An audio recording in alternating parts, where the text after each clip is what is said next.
unshackled from shadows. She will rise in moonlit glory and carve a path of brightness to the accursed one's second death. So saith the wise Alondo. That beacon of angelic wrath has taken the fight to Ketheric on the rooftop, and the first line of defense are dead. But storming the tower won't be easy, and if we wait too long, Ketheric will gather his strength and retaliate. For now, though, he's on the back foot for the first time since he returned from the grave. This is it. The spearhead moment. You brought us this far. So how shall we proceed?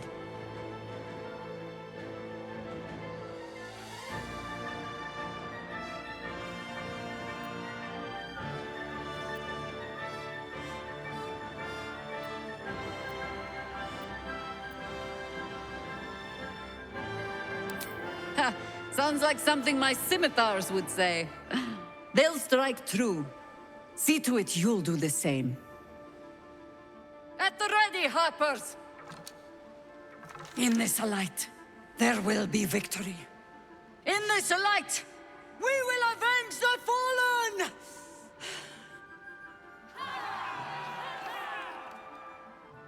The time has come. Ketheric will taste of death at last. The blade will taste of your flesh, Ketheric. So settle a century once.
What's hiding here?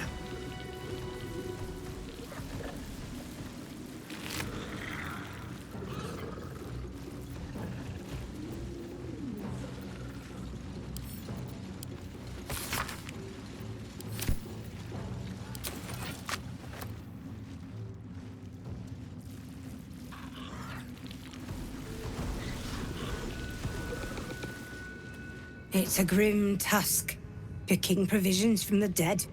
But the way I hear it, the fighting's not done yet. You need to resupply.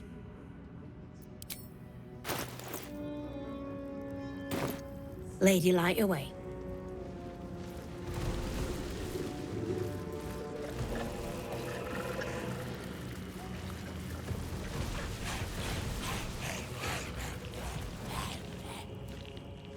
As long as we hold this floor, the tower is ours. I'll stay here. Ensure no one comes up or down without a scimitar welcome. You're close now. A final audience with Ketheric Thorm awaits. Ha! Keen eye. I suppose I could be persuaded. Fair enough. The time has come. Ketheric will taste of death at last.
You.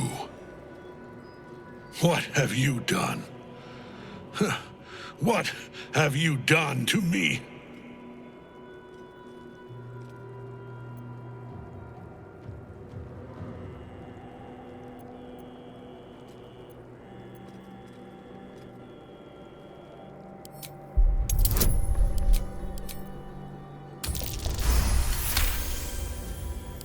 There is no redemption, can't you see? It is too late. If Melodia could see all I've done, she'd know. She'd know her husband died long ago with Isobel. Unlike Isobel, he could not be brought back.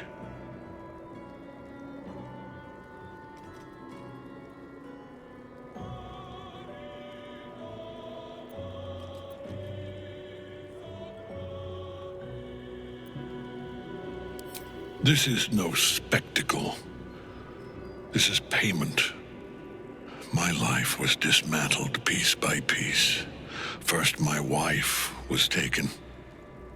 My wife. And then my beautiful daughter. My life was forfeit. Gone. Finished. And when I tried to buy it back, it cost me everything. Everything. We are copper pieces in their belts.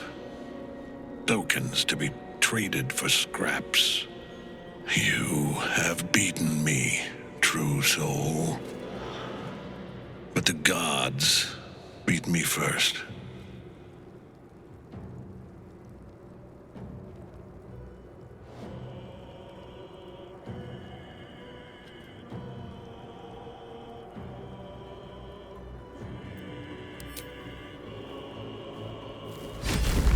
Ketheric Thorm! Aylin. Rise, you dog! Retribution has come, and her sword is my sword.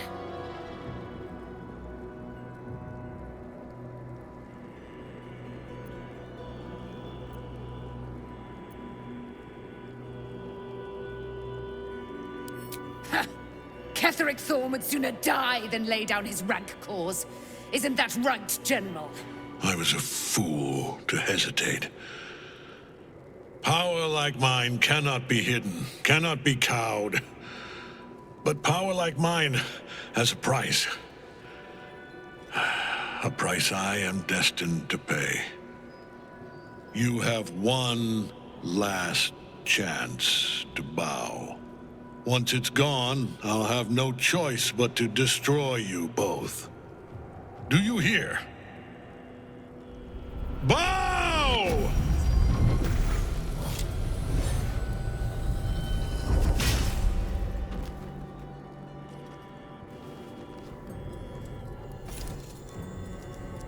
The prism.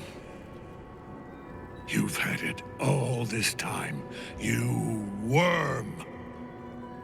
You will bow before me. And if you will not bow, you will break. He will crumble at the power of your touch. Give him all you have. The gods fight at our side!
These boots have seen everything.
Come on, can't stay idle.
Enough.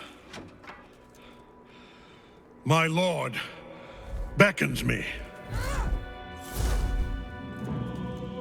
You must return to your prison, and my daughter must be reclaimed. Your daughter? Isobel.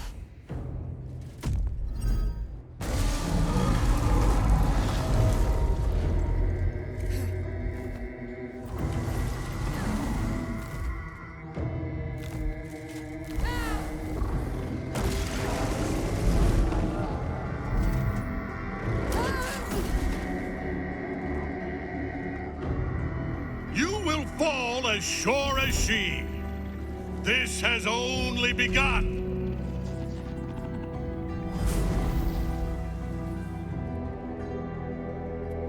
That tentacle was colossal.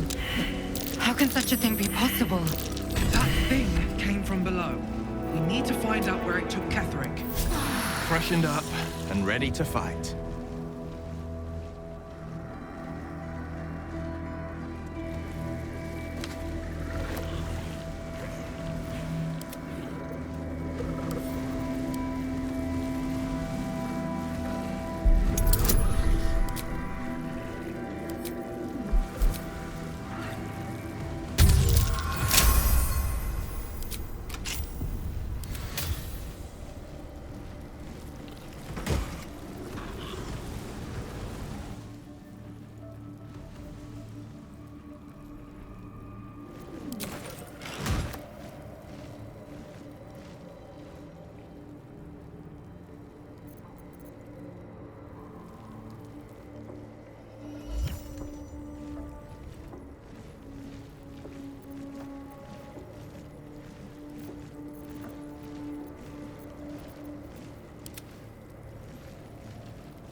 Scratch's tail wags enthusiastically.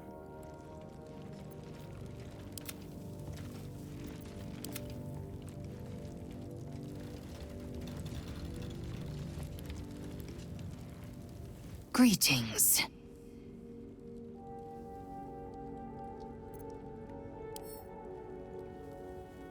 Are you sure that's the best course of action? Confirmed. Until then, I remain at the ready.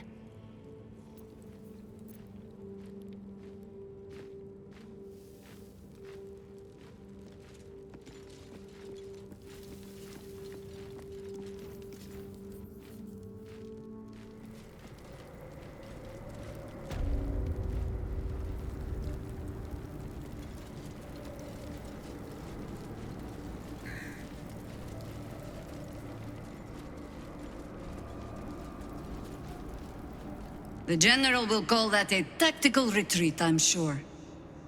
But you have him on the run. That thing he summoned was illithid. Follow it below and find him, before he has a chance to subdue the Night Song again.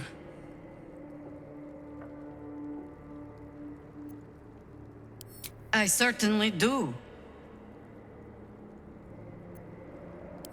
Lead and I follow, Commander.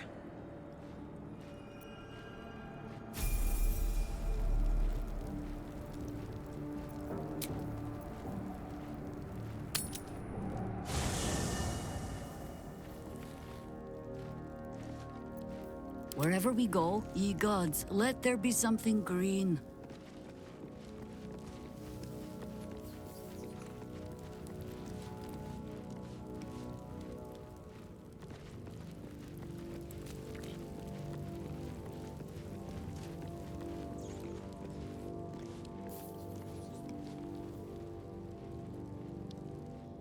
Ah, another. Thy name has been recorded. I shall be here in thy camp, for whenever thou hast need of my services. As thou desire.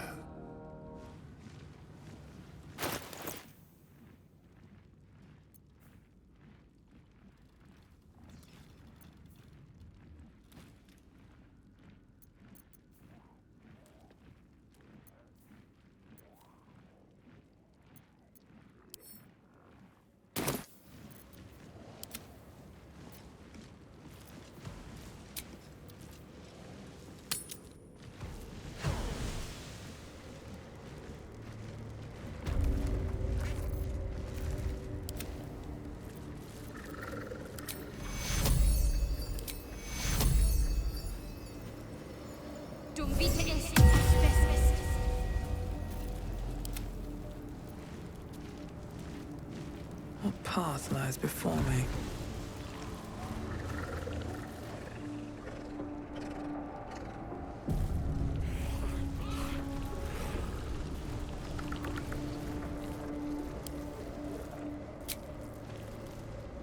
The hole yawns back at you, impossibly wide.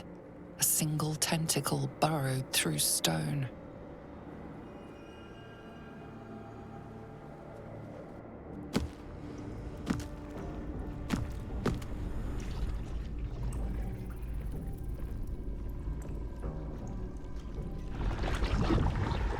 This must be where they harvest the tadpoles. We're close to the source of the infections.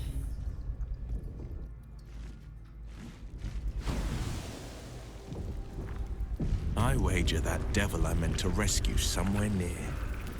Your father too, if our fortunes are so kind.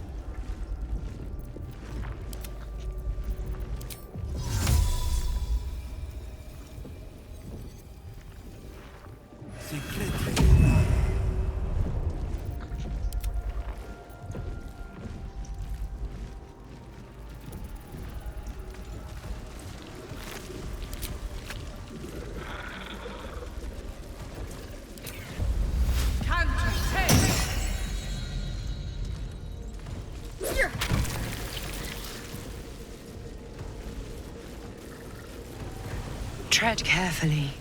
We are very close to the source of the Absolute now. That telepathic storm has become a tempest.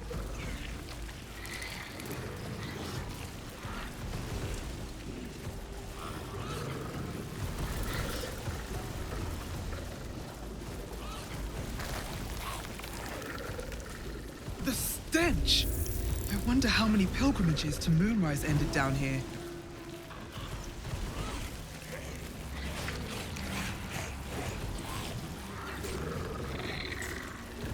Friend, you found the helm! We remember you well. You saved us once. Perhaps you can do it again? They are not kind to us here. We are different, they say, aberrant. They wish to repurpose us, destroy what they cannot fix. Please, help us escape harm. Oh, thank you. Thank you! You are a good friend. No, more. Rescuer! Sure.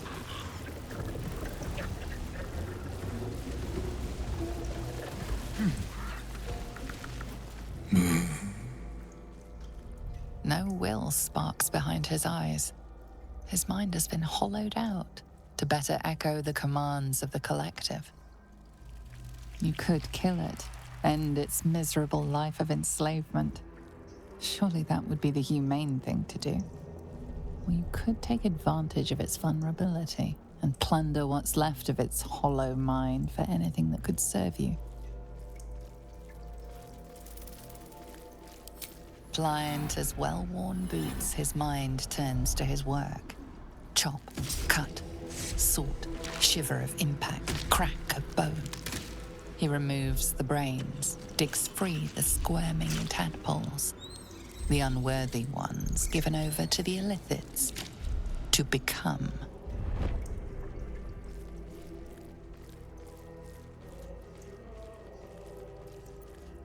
Part of one mind. 4 little feet dancing to same song. With a lurch, you realize he means the intellect devourers. Here, the brains are harvested, made part of the hive mind. But there is one little kitty dances to another song. Same song as you.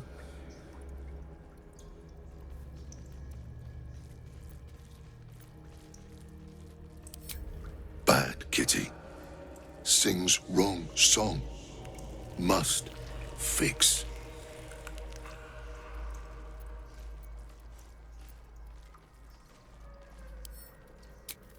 You focus on the source of the power, but it is quiet and still. It needs to rest.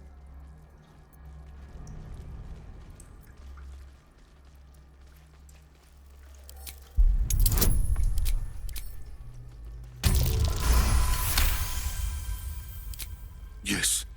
Yes. Take. Only one song remains. Careful petting. Sticky.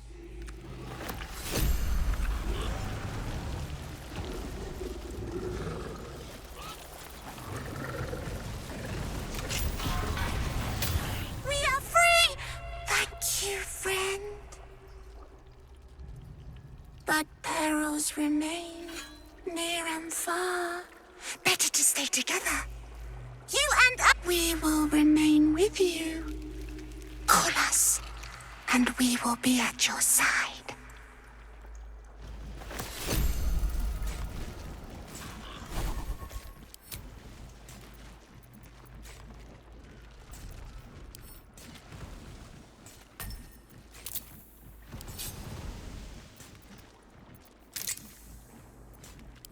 Hail the march, my chosen gather below.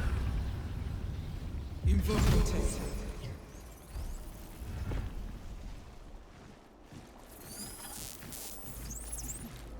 If not over, then through.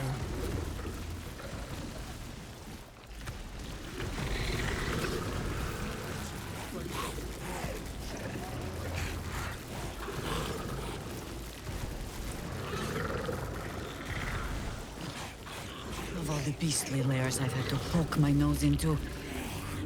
I think colony is still by far the worst. Maybe it's me, but you sound almost nostalgic.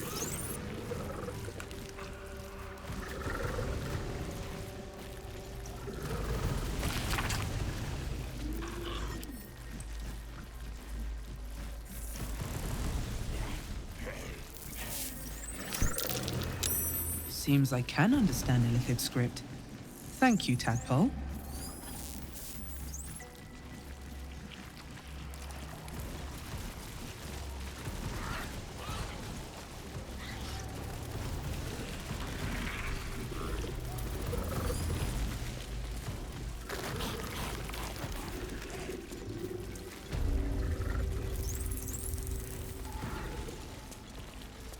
Mind flayers and civilians, side by side. This must be where they infect and transform those they kidnap.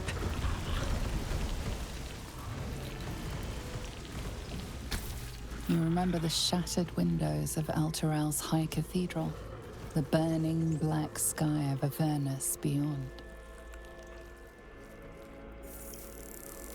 In its horror, the blood war unites you. Tiefling, dwarf, and elf alike huddle behind the shields of your paladin order, waiting for salvation. But when it comes, disunity. The returned city casts your people out, the devils who dragged them down to hell. In the end, it is not your paladin oath that is broken. It is your faith itself.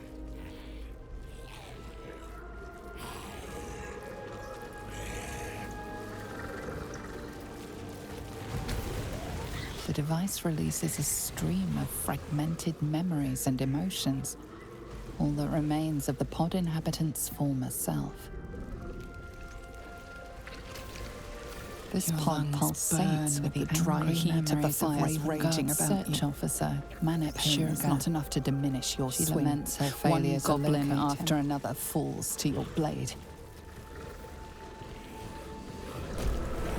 A man's voice cries out through the thick smoke. Your tadpole forms a telepathic connection with the device, and a chorus of static energy fills your mind. Every mind flayer in the room calls out hungrily from its pod, seeking release and sustenance. But there are others in the pods, those not yet infected, not yet illithid, terrified, desperate to escape.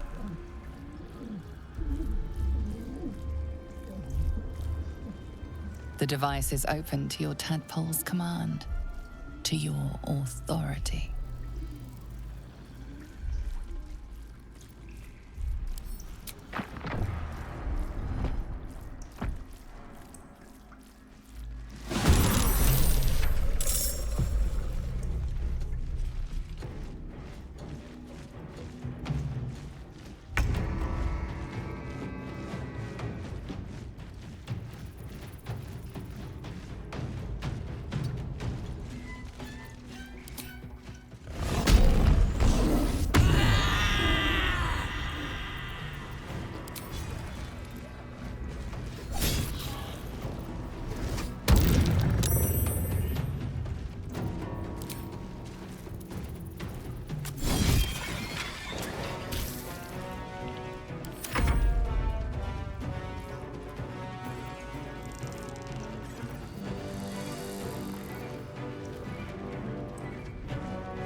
to waste.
Eliminate.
My mind is my own!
I didn't think I was going to make it. Thank you. The Blade of Frontiers. The savior I needed, if not the one I deserved. I owe you an explanation. Much more than that. But first, please, the others, the ambush. Tell me they survived.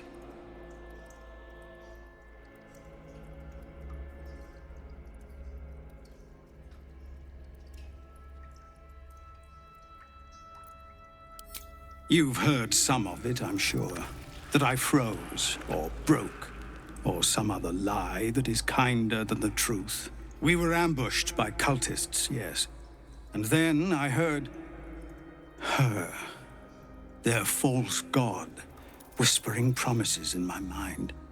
I would be a paladin again, with a god's purpose, a god's power. Everything I needed to protect my people. And all the while, the cult tortured them.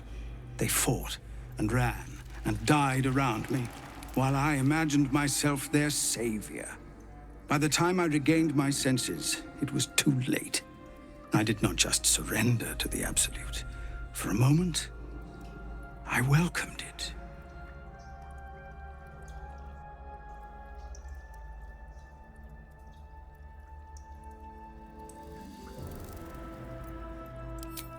They did? Oh, sweet gods. I have no right to feel it, but I am proud of them. I won't make excuses. I can't make amends. But I know something of what you came to do. I want to help, if you'll let me. Ketheric is below. He thinks you're no longer a menace. Descend and show him how wrong he is. If there are any more survivors to be found, I'll find them and lead them out of this place.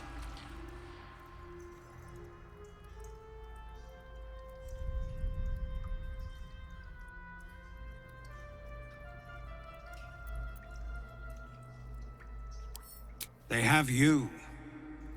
Go, my friend. Please, let me do this much.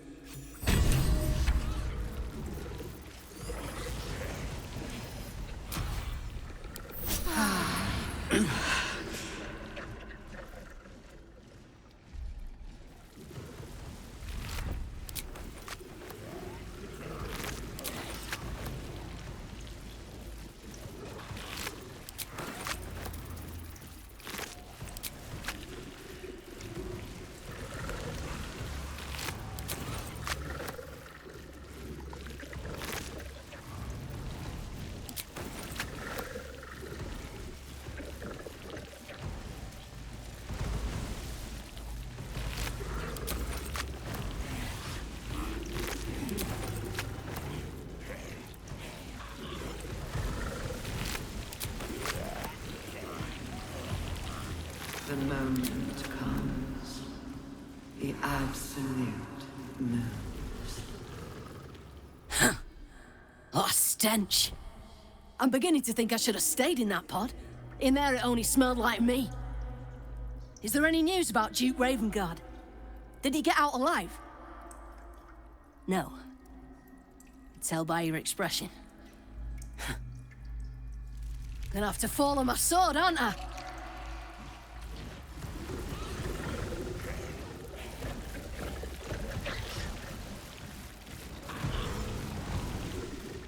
I don't know how to thank you. I thought I was done for. This is a bleeding shit show. Half my squad's dead, the other half sporting tentacles. We came here to rescue Duke Ravengard. But we didn't stand a chance. Yeah. He was in one of the pods. The cultists took him away. He was still human, and still trying to put up a fight.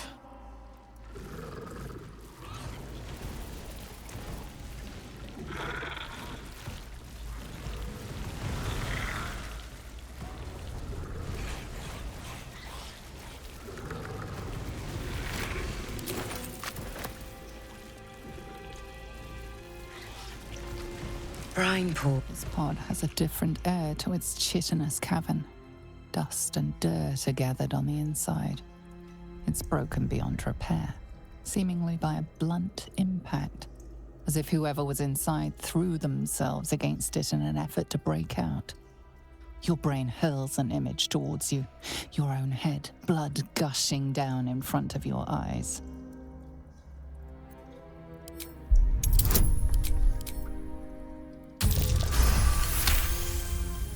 The blood inside has not started to rot.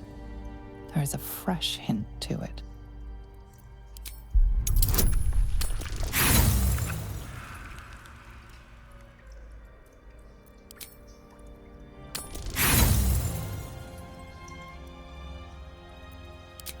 You were in the pod a long, long while, but it seems you have no recollection of ever entering the Nautiloid.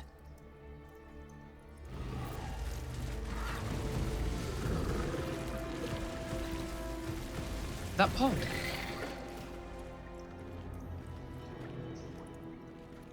Mazora, you're Zariel's asset. My dumb little stinker. Took you long enough. Now, by Grazit's cock, get me out of this thing! Not yet, Mazora. It's a seller's market now.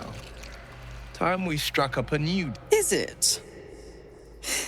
Please, enlighten me. You end it. No more pact, no more debt. Then I set you free, and you flit back to Zariel and leave me for good. Now, why should I go letting my favorite pet off his leash?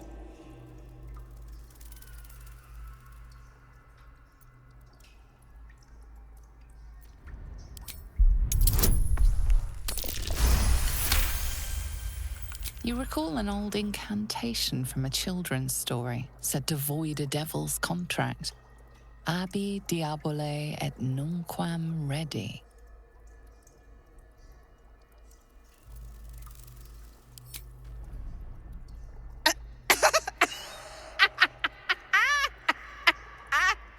I've never seen such a fearless display of sheer idiocy.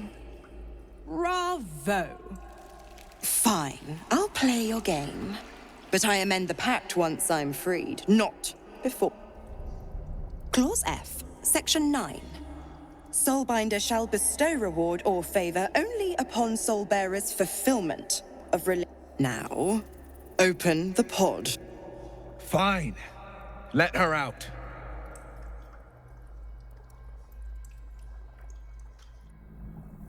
The controls are open to your tadpole's command, to your authority. The symbol's meaning comes into focus. Annihilate.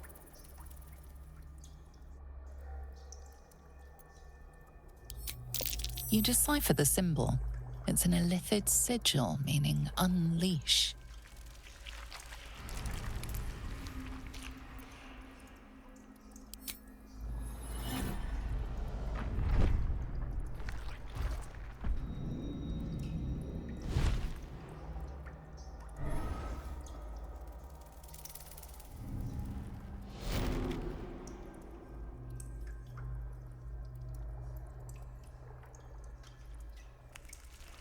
You did all right, Will. I'd give your belly a good rub, but never could stand the smell. You're free, Mazora. I held up my end. Now you hold up yours. Sever the pact.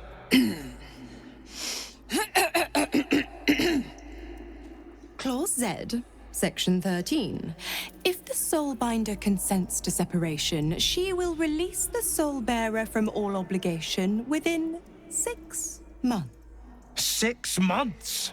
Gods damn you! Ignorant thing. It's always the terms and conditions that get you.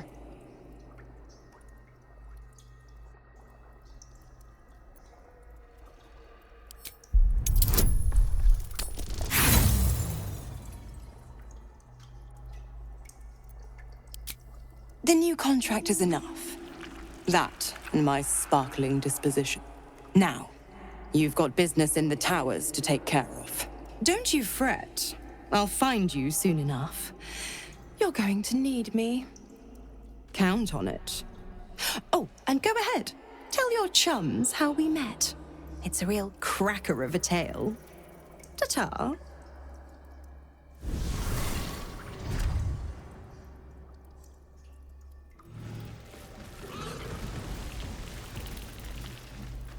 Zariel's asset was none other than Mazora herself. Of course. Tricks on top of tricks on top of tricks. But I've only got 6 months before I'm made a free man. Thanks be to the Triad. No, scratch that. Thanks be to you.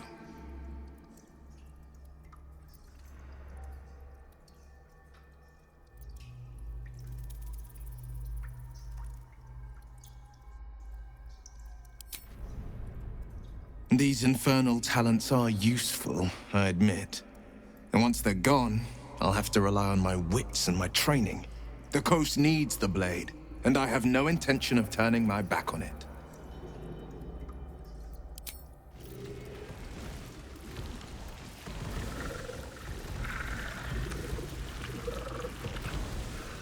Time to press ahead.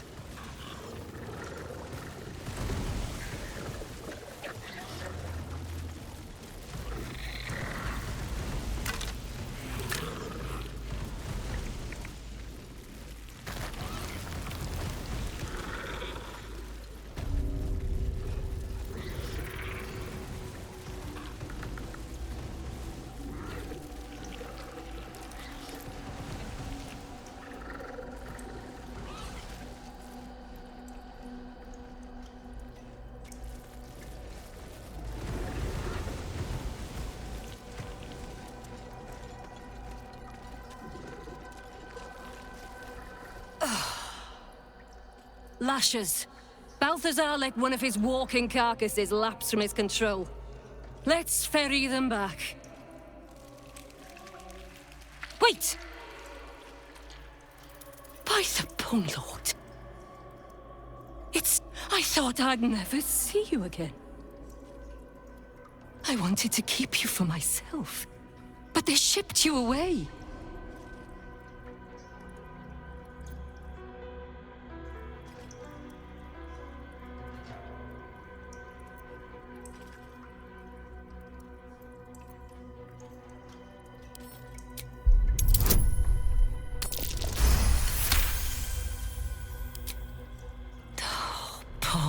Stupid thing.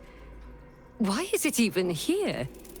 I thought we sent its pod away, so it could be used elsewhere. Oh, adorable. I did miss it. Its simplicity, its fear, its thrashing its own head against its pod, cracking its skull again and again in a futile attempt to escape.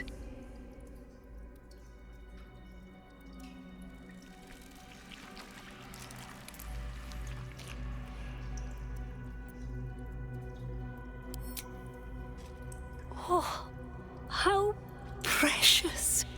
Sweeter than any woman who still has her brain. The things I'd do with you if I was in command of the parasite pilot.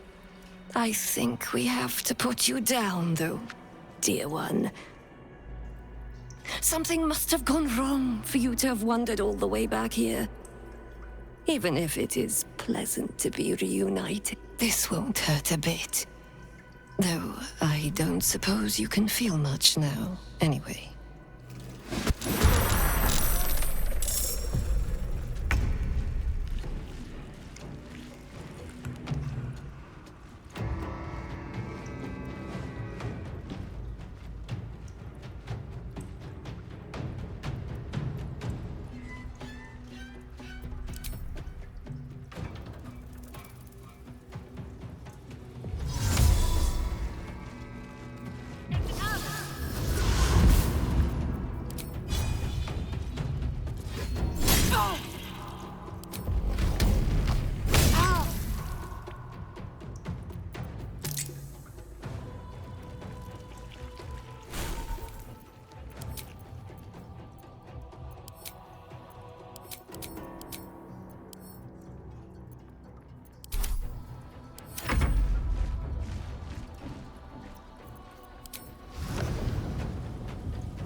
to keep going.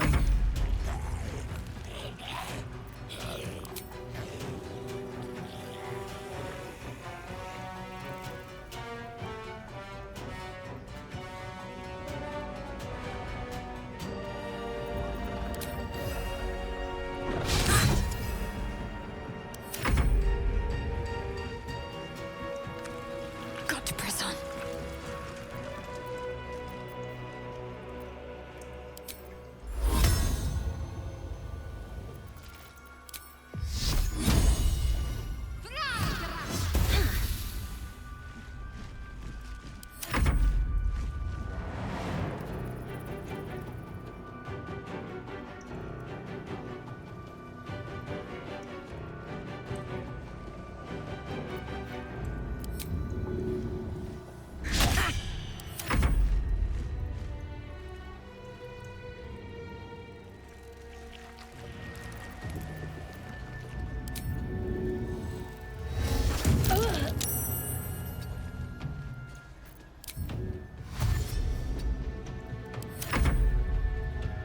You will pay for death long before we cross.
But the hack doctor who half-pieced you together after whatever caused your head to get in this mess.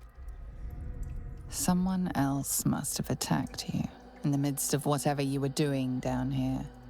This necromancer was a grunt in the scheme of the horrors enacted against you.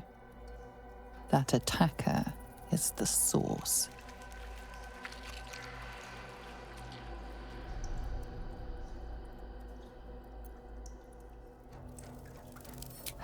experiments may well have made the damage worse.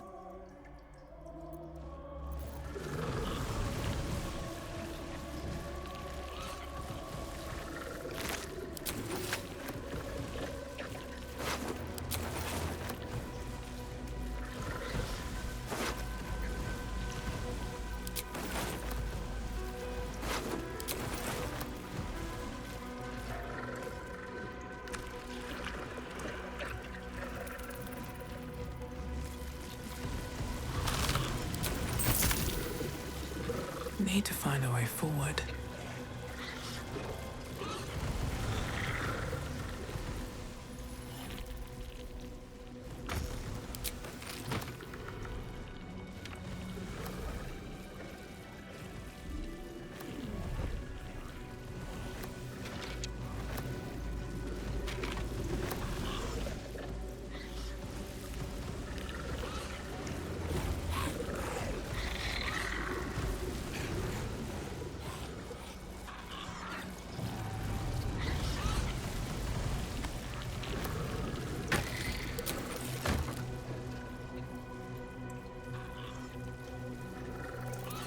Baldur's Gate will know my design.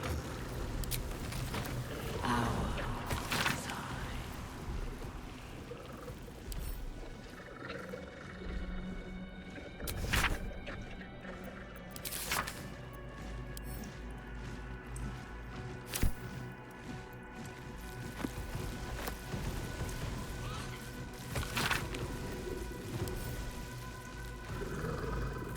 We will take the city, every soul made true.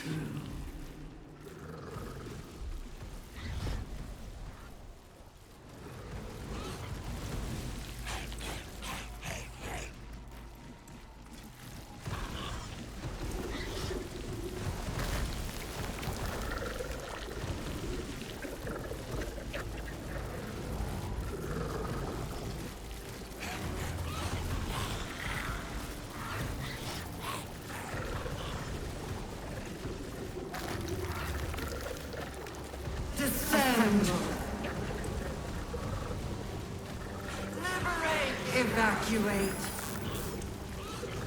A whole fleet of Mortaloids. How many true souls have passed through this place?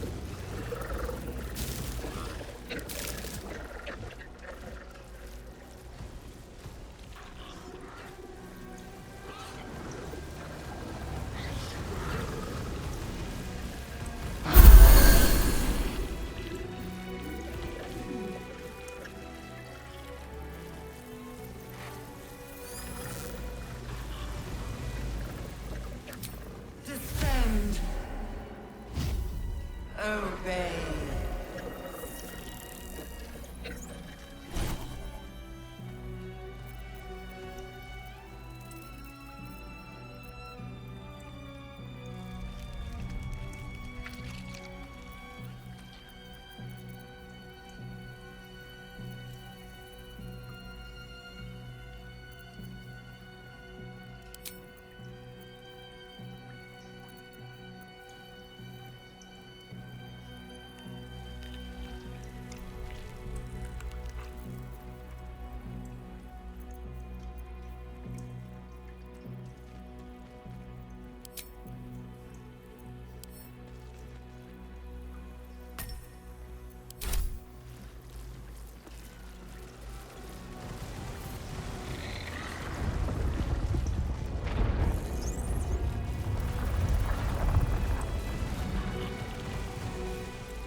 Descend, assemble, obey.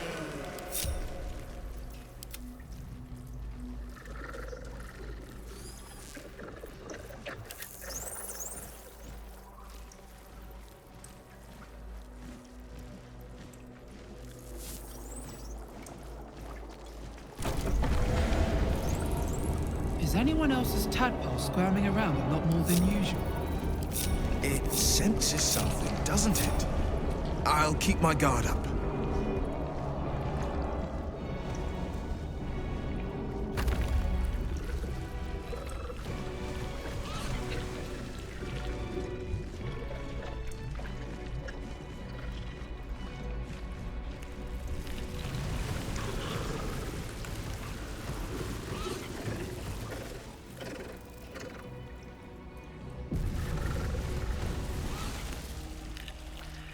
No longer a background murmur. The presence in your mind builds to a roar. We've found it. The Absolute is behind this door.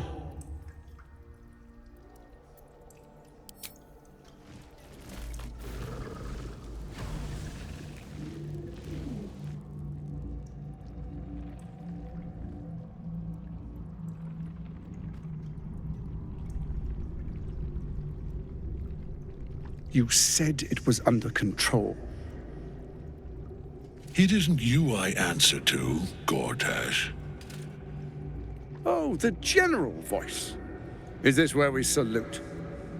Salute, yes. With cleavers through his blood-starved flesh. How it crawls with failure, like flies on lick-wet carrion. You forget yourself, Orin. I have played my part. You built an army for our masters, true enough. But what of the Astral Prism? A rogue true soul flaunting it under your nose all this time, and you ran from her. Sure that they would follow and deliver it into my hands here. If you would cease these distractions. The distractions have been yours, Ketheric. Perhaps we never should have dug your daughter up.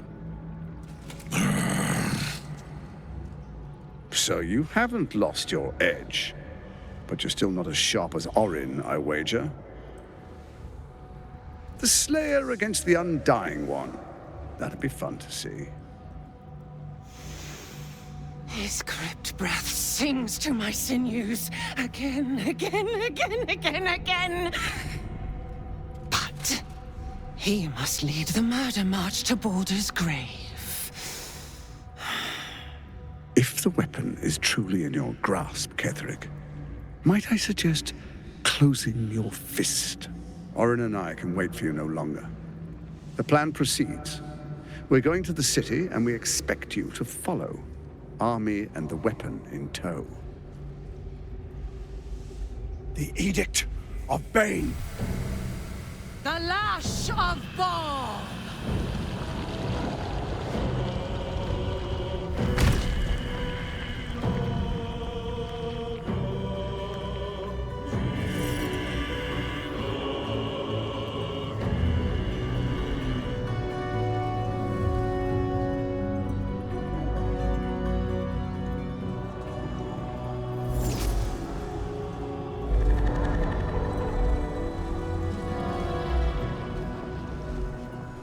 The Testament of Myrkul! An elder brain. One of the cruelest and most powerful creatures in existence. Enslaved by mere mortals. There we are. It wouldn't do to fight in front of our guest. Behold, Duke Ravengard. The Absolute. Whom preserve us? You wag your word flap in vain, olderling. Once the Wyrm holds the whip, your shredded flesh will serve us.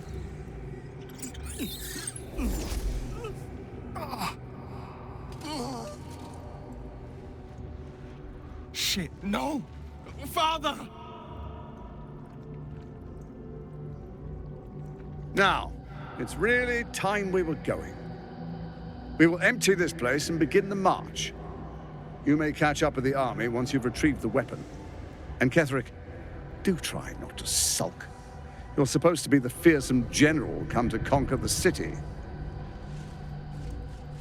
And I am the hero who will save it.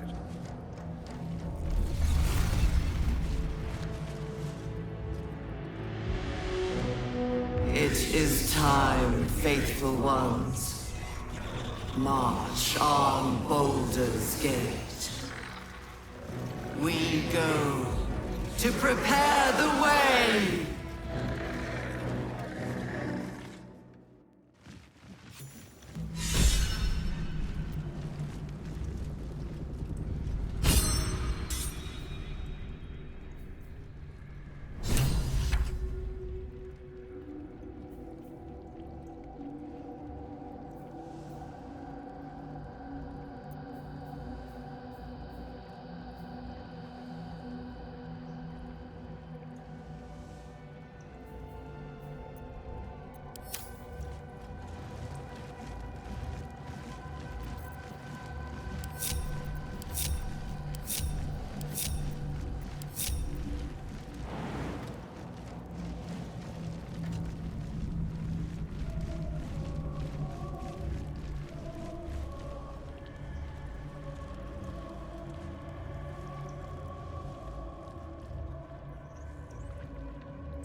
Ketheric still clings to his power.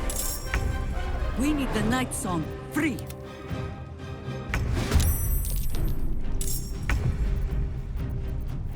Still standing, no matter what you heard.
Fleet of foot.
Focus your attack, soldiers.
What a fool you are. You cannot kill me. I am eternal.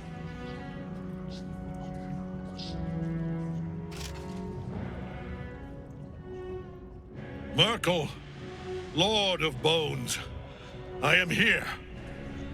I am ready. I am yours!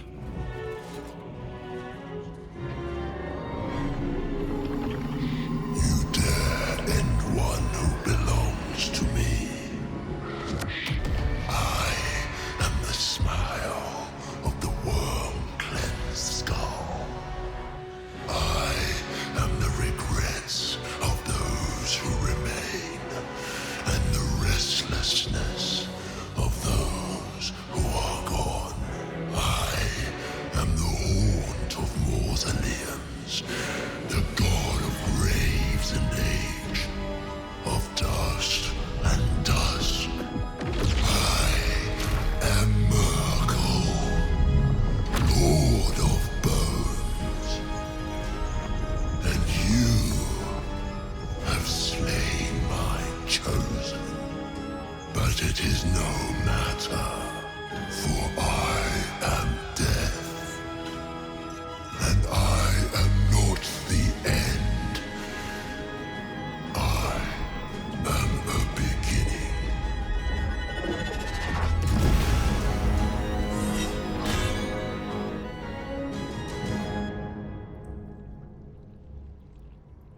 Shit.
Now you wear a face to match your soul, Oathbreaker.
Impossible.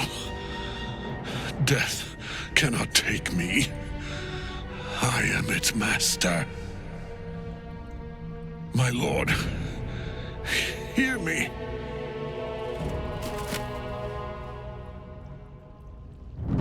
Nothing. I am forsaken. You have no idea what you've done. Isobel.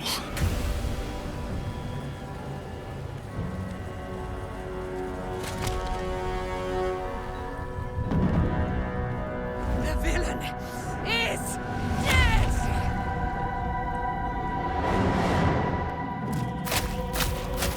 The wretch! Together, we have crushed him, brain and body!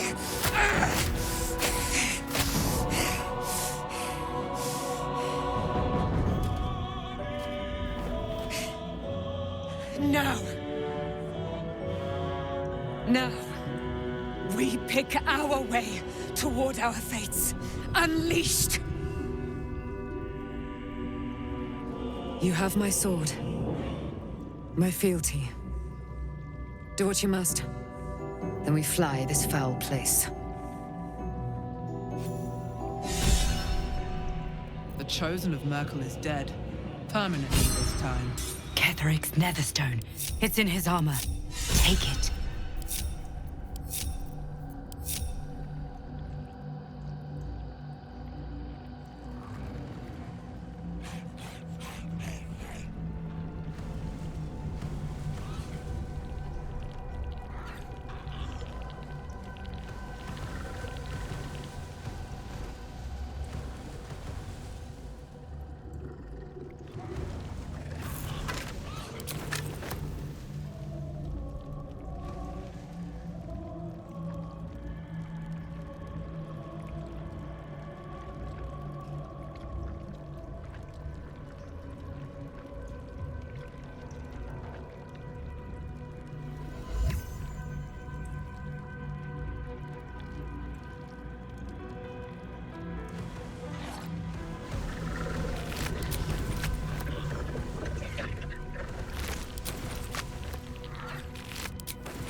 I'll take that.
In death, the body is cooling, but energy radiates from the stone.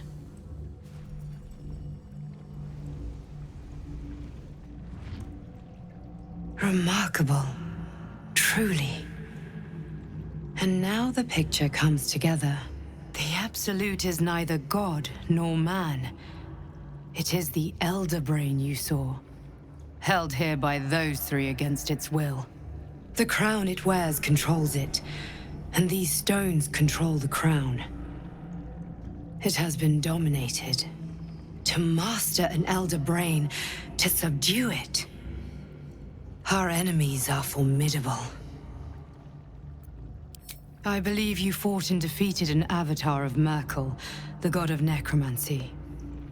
A remarkable feat. Ketheric was Myrkul's chosen. I know Lord Enver Gortash, an arms dealer and a slaver. He is a worshipper of Bane, the god of tyranny. The other is a mystery to me, but the way she spoke, it is most likely she follows Baal, god of murder. Which means the Absolute is a front for the gods of death, and our enemies are chosen of the dead three. Bane, Baal, and Myrkul. The tyrant, the assassin, and the necromancer. They are known to pick from their most devout followers a chosen, granting them incredible powers. Each one alone would be a formidable enemy. But working together, and with those stones, and that crown, I dare not imagine what they might achieve.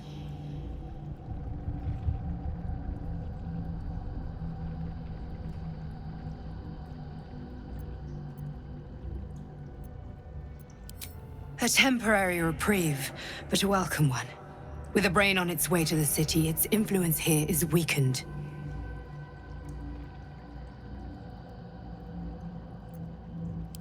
Perhaps not a cure, but you found the source of your infection and the reason for its abnormality. The crown atop the Elder Brain. Its markings suggest it was forged in Netheril, an ancient empire whose mastery over magic rivaled that of the gods. The crown's Netherese magic must be the true source of the parasite's abilities. This must be what elevates their potential. And it must be the reason nobody could heal you. If the crown can do this to the parasite, I dare not imagine what it is doing to the brain.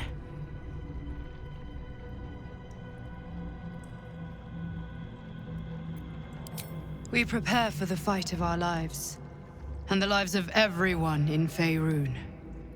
The army of the Absolute is marching on Baldur's Gate. Within the city, an Elder Brain, brimming with power, ready to turn everyone within its reach into mind flayers. All it needs is an order the Death Gods chosen are on the cusp of giving. We must wrest control of the brain from the chosen before that happens. We must take their stones. Our chances of success are slim, but we must not fail. If we fail, everything ends. I will be your shield, but you must be the sword. And when the chance comes to strike, you must take it, for there may only be one chance.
mind. Matters to discuss. And, well, in it.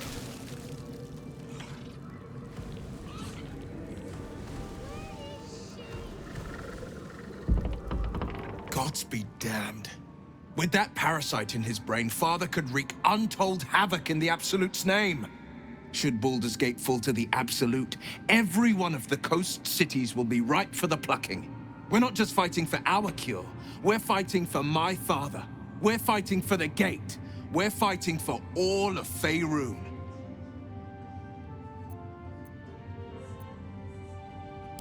Orin, I'd never heard tell of, but Gortash I know.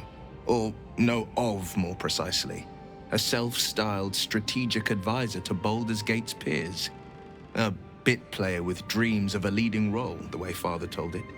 He had no use for Gortash, and even less for his advice. I don't remember much beyond that. But where these chosen are concerned, I have a suspicion we're about to know more than we'd like. Wyrm's Rock Fortress. All travelers to Baldur's Gate flow through it. It serves as headquarters for the Flaming Fist, and their commander, my father. The Absolute's army's on the march. Gods forbid a tadpoled Grand Duke throw open the gates for them. Yes, but first a question. If your home were under siege, what would you sacrifice to save it?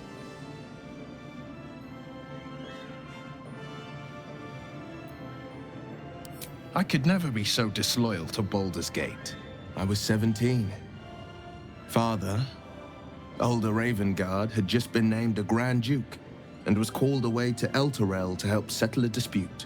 That's when the Cult of the Dragon made its move. The Cult of the Dragon, a fractured religion.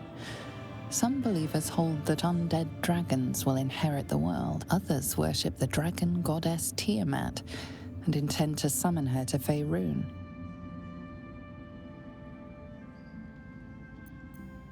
To conjure the Dragon Queen and lay waste to Baldur's Gate.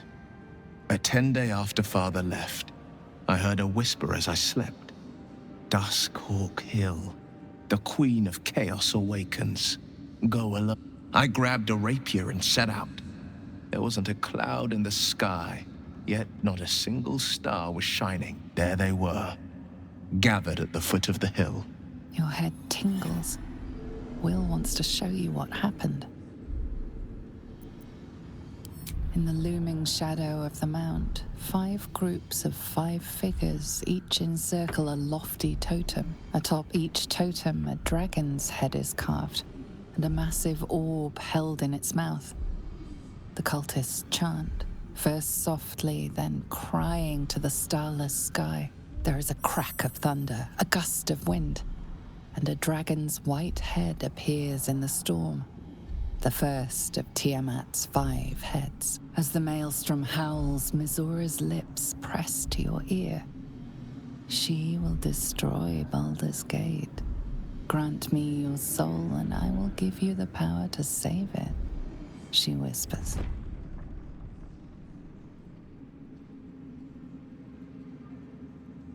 She read the terms while 2 devils stood witness, and I said yes. 1 soul for 1 city.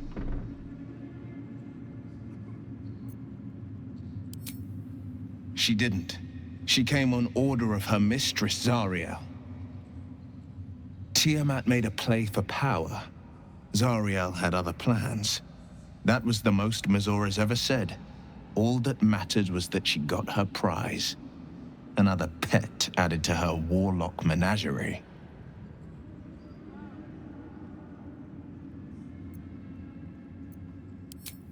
He returned to an unsuspecting city and a wayward son with a smirking devil at his side. I tried to tell him the truth, but my mouth couldn't form the words. I'd led him to the battlefield, but Mizora had swept it clean. After, he said only 1 word. Go. So I did.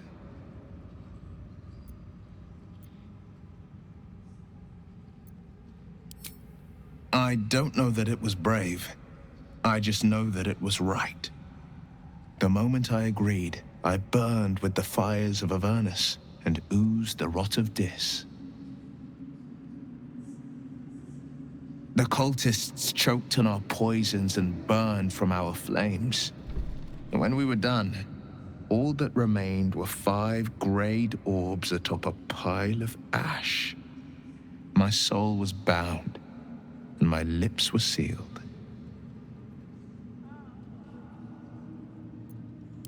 It is the one scar I ever bore of it. Mizora replaced it with a sending stone. She uses it to track my location and speak from a distance. I could flee to the spine of the world, or the depths of the lower dark, and still never shake her. I understand.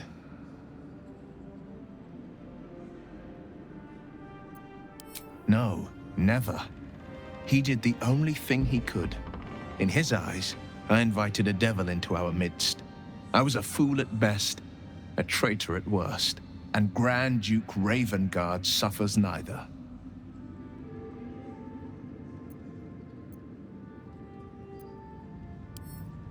Resentment is a poison on one's heart.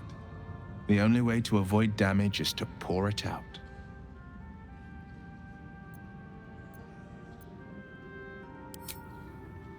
More than you know.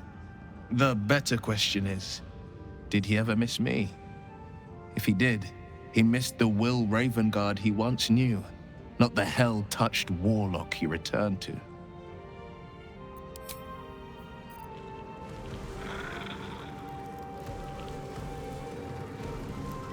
Thy hunger denied. Seluna's faithful yet shines. The balance shifts. Thou hast seen with thine own eyes and felt in thine urges. The dead 3 unite. There are depths to this alliance yet unplumbed. Consider, mortal. Do illithids possess souls?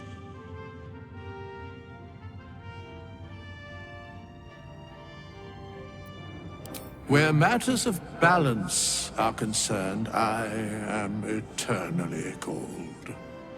I shall ask yet again, do illithids possess souls?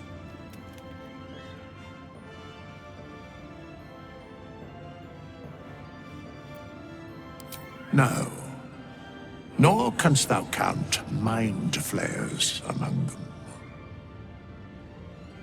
Yet, the 3 amass an illithid army void of apostolic souls that could imbue them with power. A flock without souls, yet to what end, O tempted one? This is the question thou must come to answer.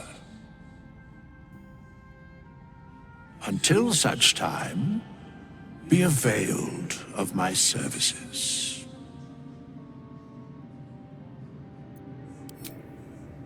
Nothing thou dost not already know.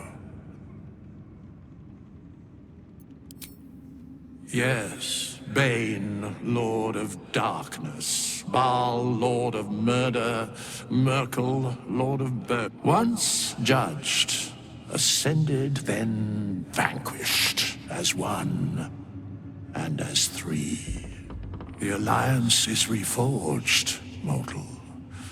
The plains thus quake, and the gods shudder.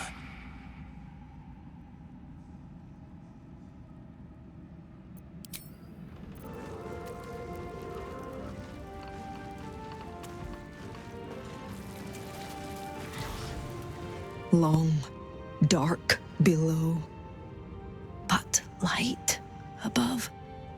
Light at last.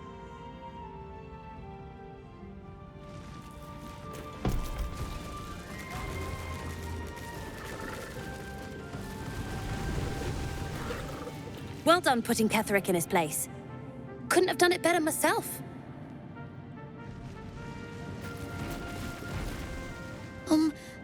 Now you've won, can we go home? Matter says it's not far, and I'm tired.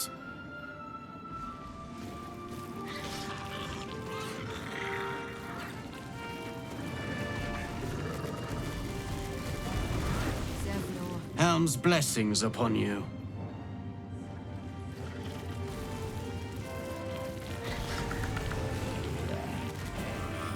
Back in last light, I was racking my brains. How the hells do we get past the curse?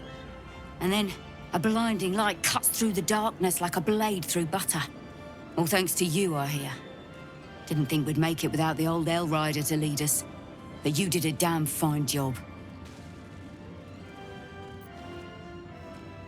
I would. He didn't have any fight left in him.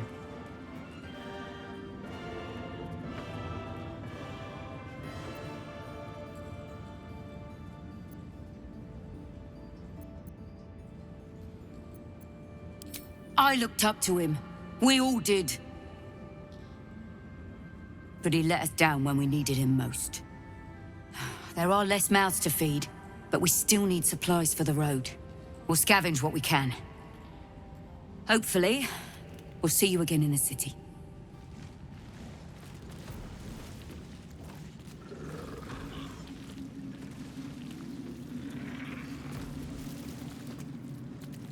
A colony! A godsend elder brain!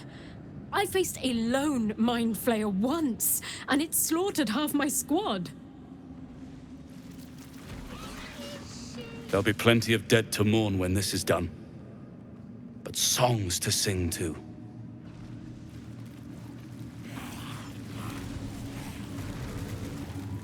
My mom lives in the lower city. If those freaks hurt her, I'll turn them inside out.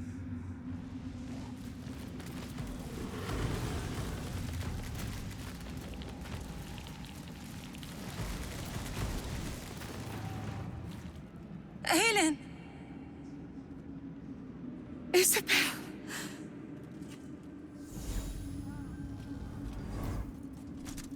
My love. You were dead. I saw your body.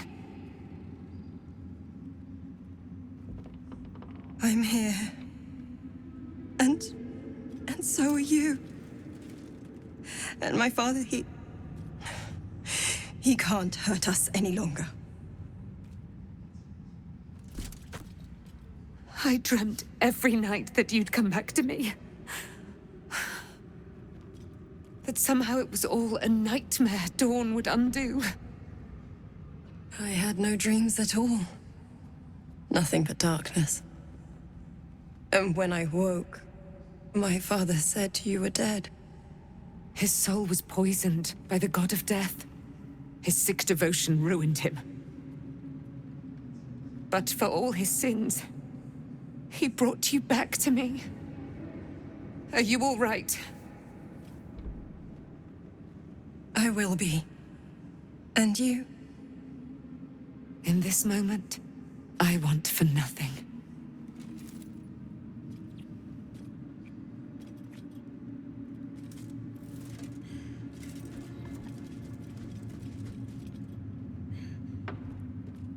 Ah, there you are. This is Aylin. Aylin, this is... Oh, but we have met. This is the soldier that freed me most valiantly from the Shadowfell. They watched my boot crush the very brain of villainy, and fought well against your changed father. May he rest in peace at last, now that he's dead. I have more to thank you for than I knew. And we have much to discuss.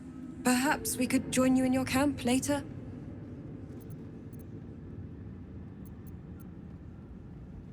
I am. And I'm glad he's dead. But this is precisely what I want to speak to you about later. It'll keep. I promise. Very good. We look forward to it. Now, you will leave us. We must take succor in one another's bodies and words. Aylin! We'll see you later.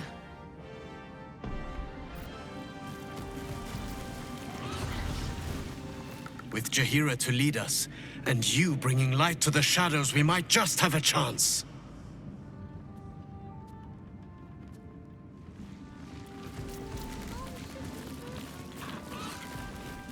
You'd make a fine fist.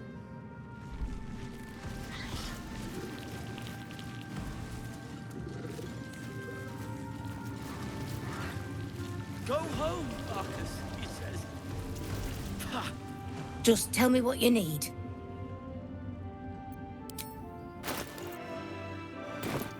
Lady, light away. Then again, these towers are much like the Absolute. Feel that calm. The stone's free at last.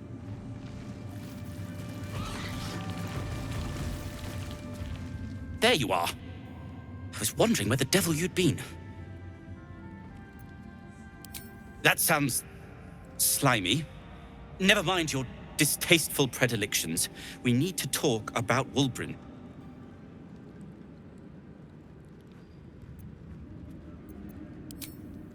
Wyrm and the Iron Hand Gnomes are planning something dreadful in the city. They have room powder, they have motive. We have to stop them.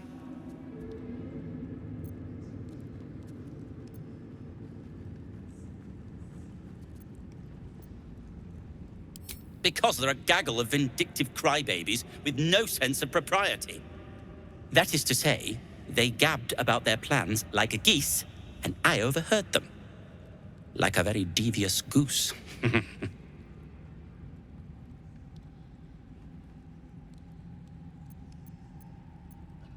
With the sword of justice in one hand and the shield of self-righteousness in the other, we most certainly will.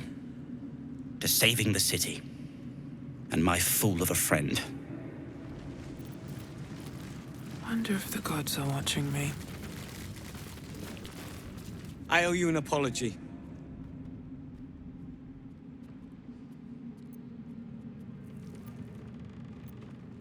I saw you as a means to escape, nothing more. But when the sky lit up, when I followed it here, I knew you were behind it. I apologize for not seeing your true worth, and for being, quite frankly, rude in Last Light.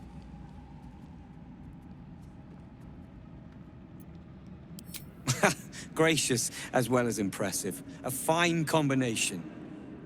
And that's precisely why I want you by my side in Baldur's Gate. The Iron Hand Gnomes are going to save the city, and you can be part of it.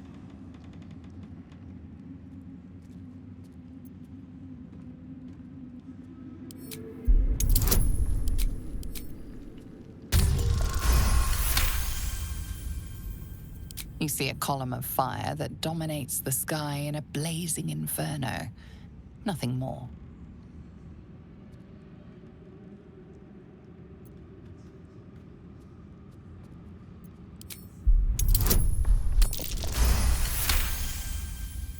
The plan is what it's always been.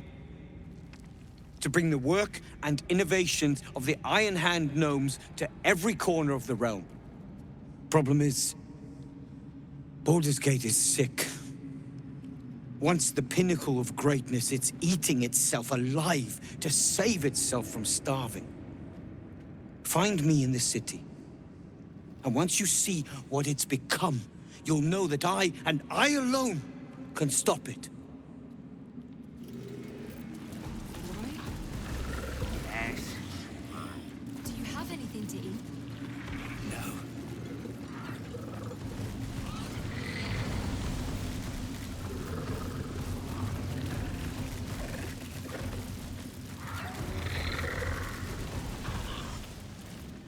We need to get back to the city before those monsters do. Baldur's Gate is my home. I have to protect it. Leave them be. Safe return to the city. We'll see you there, Elmerling. We leave the heart of the Absolute alive. Thanks to you. You did well to defeat Ketheric. But Ketheric was only the first to fall. There There are many more battles ahead, and they will not be so easily won. You will need allies. Whatever you might do to one cannot be worse than what the Chosen will unleash on all. And you are the one who could prevent it. You have the makings of a leader. Your actions have already inspired those around you. Jaheira's wisdom will be an asset to you on the journey ahead. Her Harper's too. But if we are to succeed, we will need others.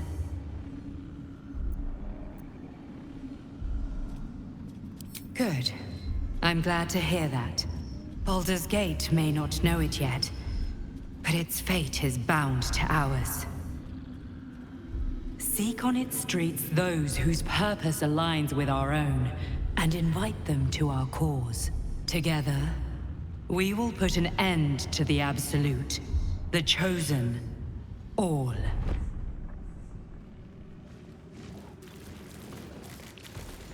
The road to Baldur's Gate is west of the town. If we hurry, we'll arrive before the Absolute's forces. I ought to do the rounds again. There's no point. Everyone's wrecked. Leave them be. Fair enough. You wanted something?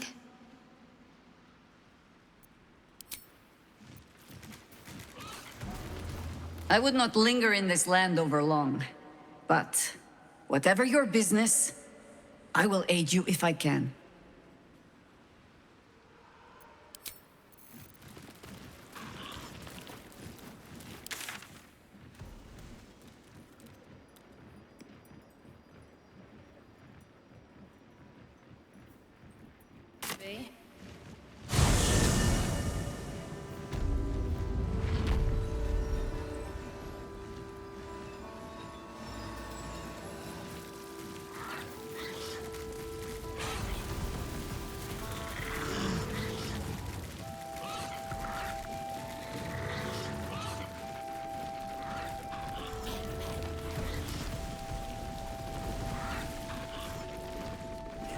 You prevailed, my friend. Now your path takes you to Baldur's Gate. But I cannot join you. Out there, the curse still thrives. I failed this place. Now I must remain behind and stand watch over it.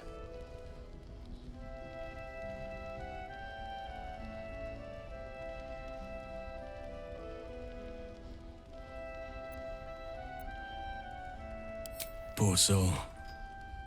But in truth, if I had to choose between death and the Shadowfell, I'd choose death. Perhaps there's still a way to learn something from him. The dead can't deny their knowledge if asked the right question.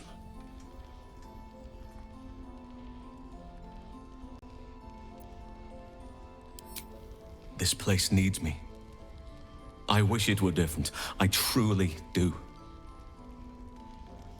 As long as the curse remains, so must I.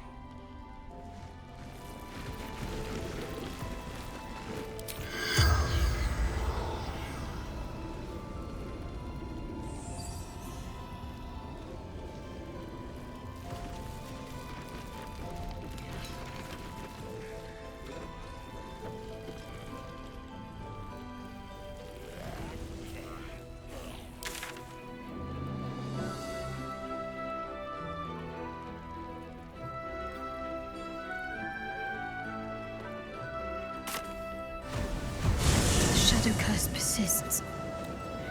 A shame we could not lift it. But we have to move on.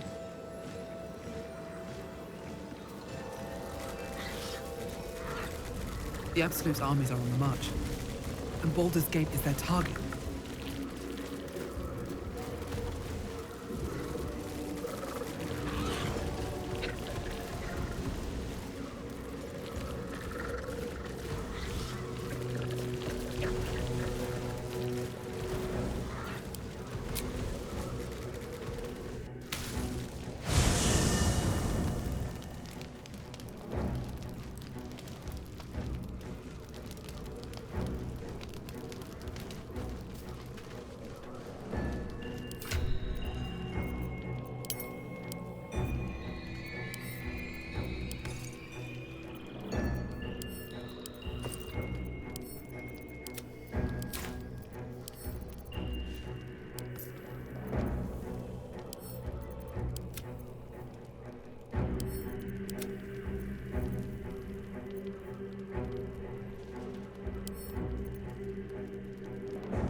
Just like that hulking bear to stomp off in a huff. I swear, druids care more about the plants of this land than the people. Present company excluded, I hope. Druids will always follow nature's purpose over any mortal threat. Halsin goes where he is needed, as must we.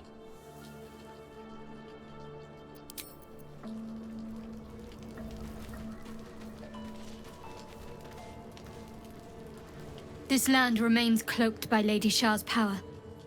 Good. A shame it cost us Halsin as a traveling companion, though.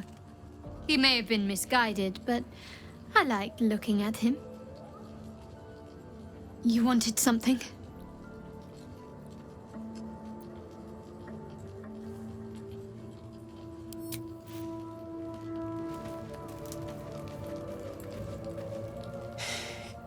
You saw Gortash, didn't you?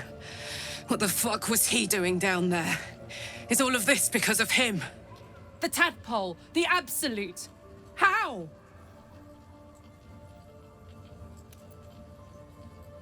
I'd never have protected a Bay Knight even a decade ago. I looked after that fucker with my life.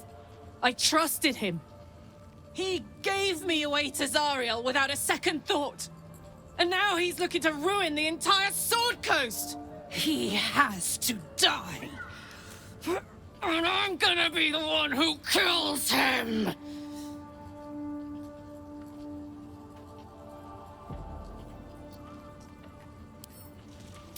He can't get away with what he's done. To me. To us. He won't get away with it. I can feel it. The engine. It's getting hotter, louder. It's going to blow if we don't find another way to fix it. You know, Zariel may have put the fucking thing in, but Gortash gave her the go-ahead. You expect this shit from devils, but not from the people you care about. Let's get to the city. Got business there I'm highly fucking keen to attend to.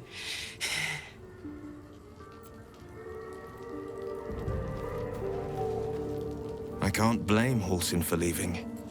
We should have done more for him and for the cursed lands. They may never again feel the breath of life on them. What a shame.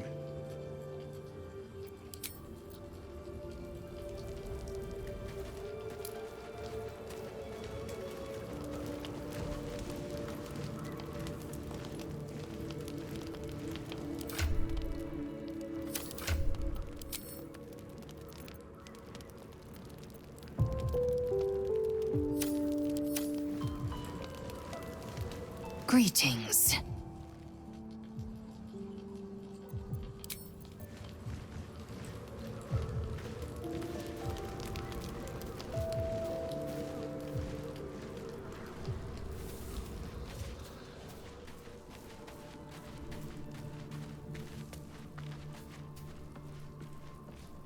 What do you know about me?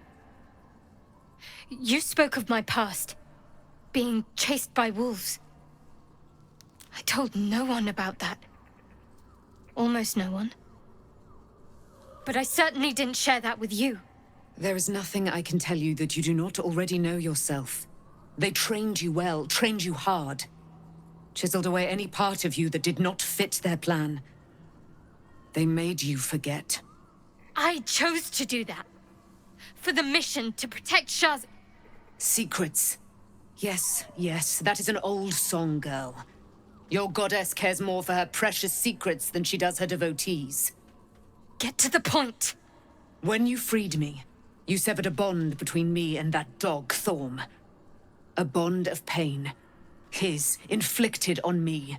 When I laid eyes on you, I sensed a similar bond. You, tethered to two others. Someplace distant.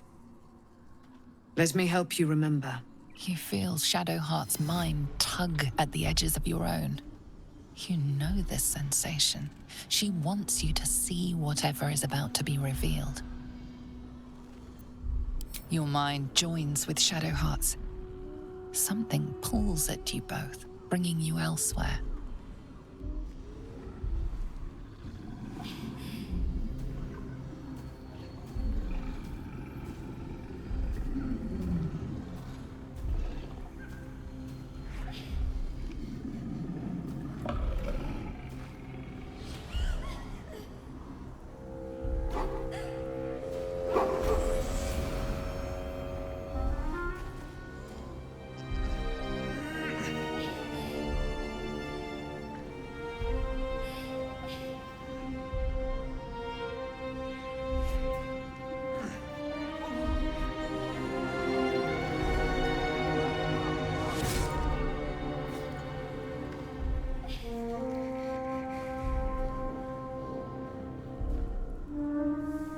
Something sparks in your memory.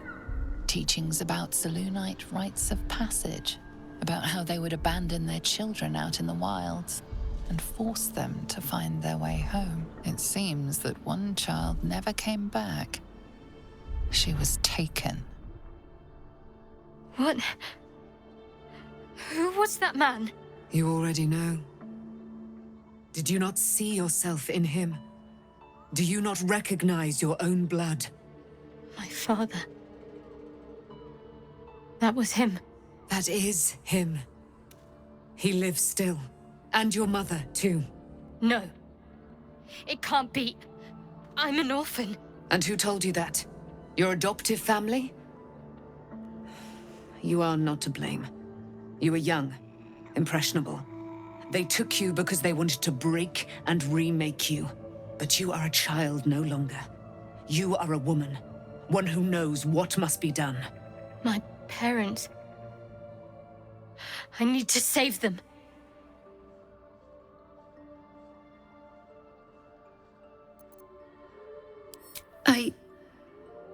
I don't know. Your parents both followed the Moon Maiden. I could sense their faith, even in a brief glimpse of the past. It is a tragedy that the Moon Maiden's right was perverted by Shah. Your future was stolen from you. Your parents are with your abductors. You will need to return to their lair. But be warned. You may have once thought of them as comrades, mentors, friends, even lovers. They will all be enemies now. You have been forewarned for what is to come, but not yet forearmed.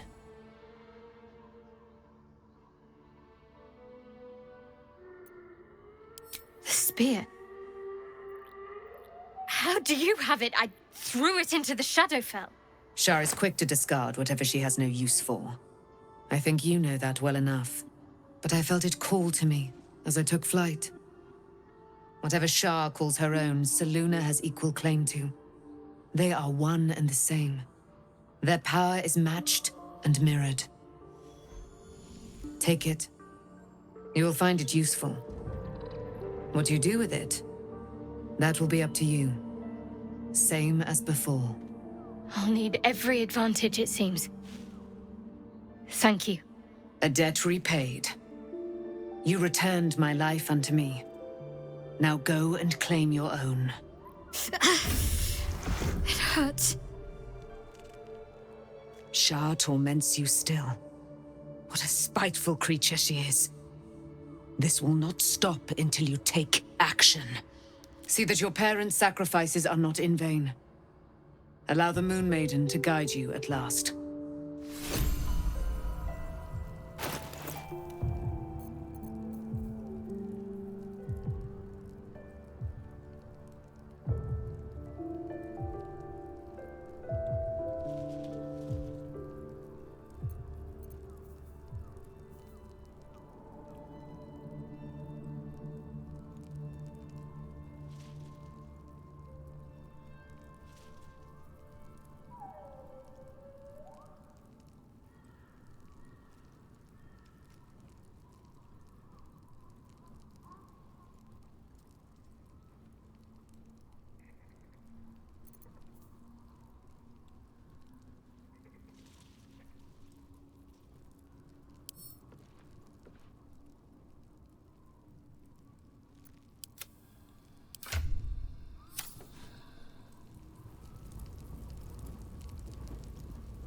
There you are.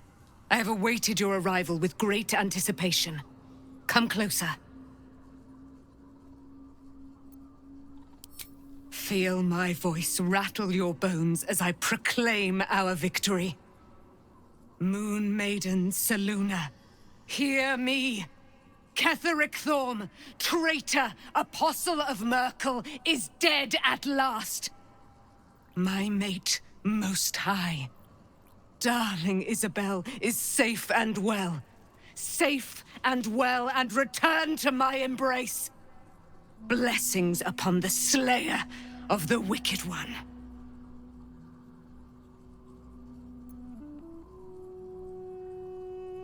We are a powerful party indeed. Faerun itself trembles at our touch.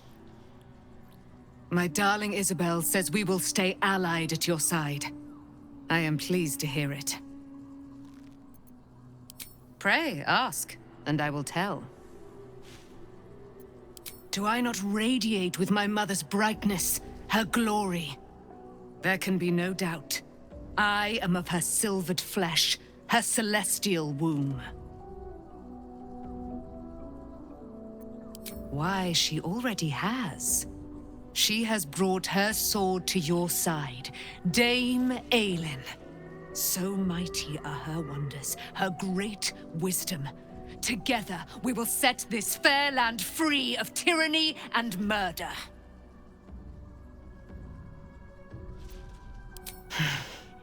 Ketheric Thorm, father of my one and only love, enslaver of Dame Aylin.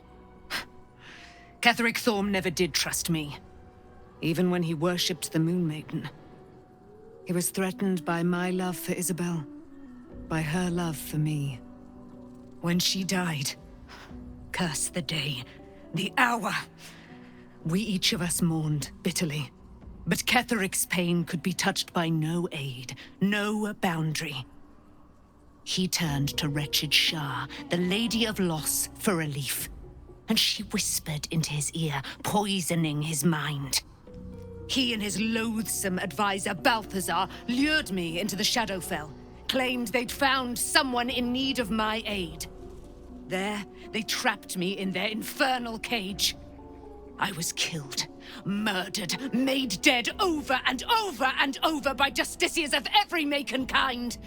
I was reborn, for it is my nature. And Ketheric fed upon my immortality all the while. But lo, the brute is dead, and we live!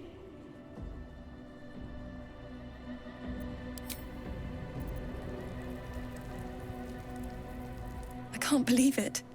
I can't believe Aylin is here. And my father. I heard what happened. What he'd become. By killing him. You set him free. You set Aylin free. And me. A great deal. But still, some of the details elude me. Ketheric Thorm was my father. He raised me to serve Selûne as my mother, rest her soul, had wished. He was everything to me, all my life. When an emissary of Selûne came to our little town, we were elated. Dame Aylin, daughter of the Moon Maiden herself. Tell me, do you believe in love at first sight? That's exactly it. And I tell you, I took one look at her and I just knew she was it. Lucky for me, she felt the same way. But my father was skeptical. Aylin is immortal, after all. I understand it's strange. There's an imbalance between us, certainly. But I suppose loving Aylin felt the same as loving myself. It was natural. Then... and this is where I still need answers. I died. I'm not sure how, why, but all was black. Next I knew, I was being jolted awake. I smelled musty air, I saw shadows. And then my father's face. So changed. So hideously warped. I didn't know that then, but I could see the change in him. He told me we'd be together now. Said that Aylin was dead. I couldn't speak. Could only run. I found last light within the shadows. Made a shelter there. Prayed my father wouldn't find me. By the time Jaheira came, I'd pieced together just enough to know I'd been dead 100 years. That my father was the source of the horrors plaguing this land, my home. I couldn't tell her who I was. I had to protect them. And myself. No matter what. It's all out in the open now. And with my father dead, I have nothing to fear. Except for Aylin. She needs healing. Rest. I'm grateful for your help. Your friendship. I hope we won't intrude on your hospitality too long. But I'm grateful for a safe place to... well... just to be.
The dog is unable to speak through the small bag he holds in his mouth.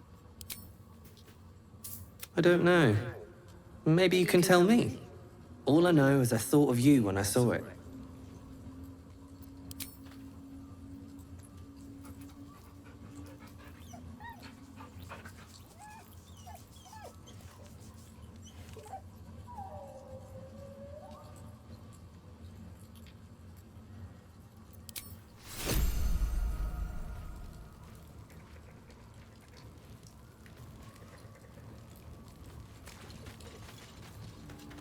Taken from the light to be raised in darkness. Your truth is finally dawning, Shadowheart.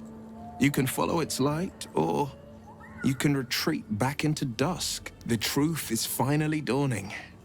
Shadowheart can follow its light, or she can retreat back into dusk.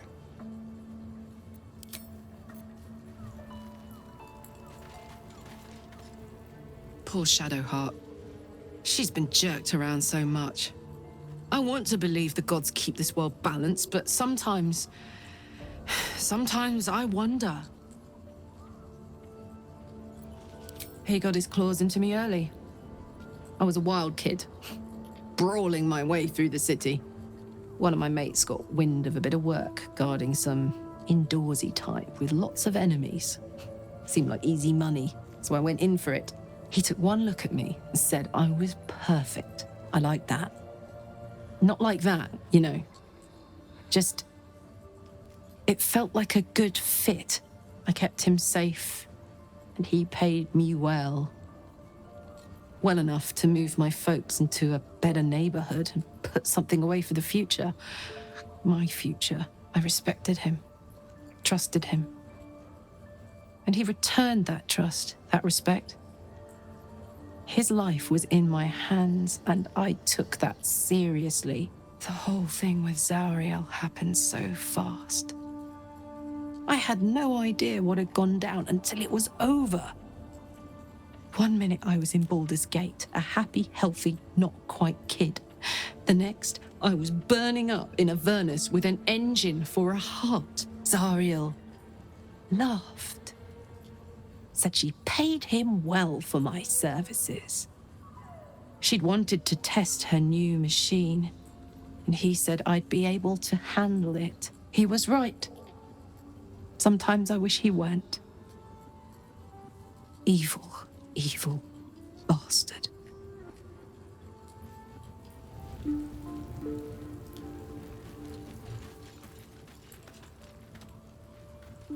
I've been lied to. My whole life. And I was gullible enough to just believe it. My parents are alive, and I have to save them. I think a part of me always knew that. A part that Shah denied to me.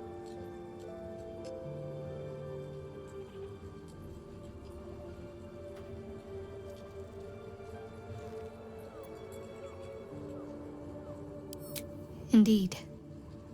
But the truth may yet prove painful. Who knows what Shah still keeps from me? We'd better press on for now, and hope we're ready when the moment comes. But before that, there's one thing I need to see to. You'll see for yourself soon enough. Just leave it with me.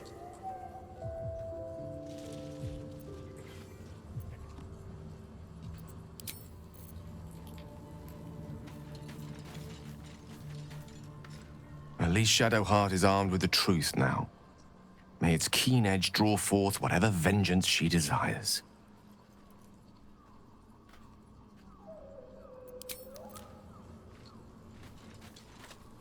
So, it's a quest to free Shadowheart's parents, is it? And here I was, worried I'd be the only one with a difficult family reunion waiting in the city.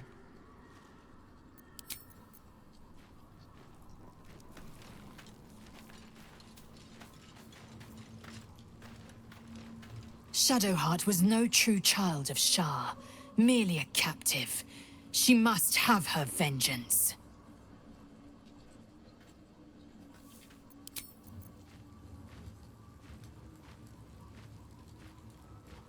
Looking forward to a bit of rest, if I'm honest. It's been a long century. Begone, friend. I have a darling to adore.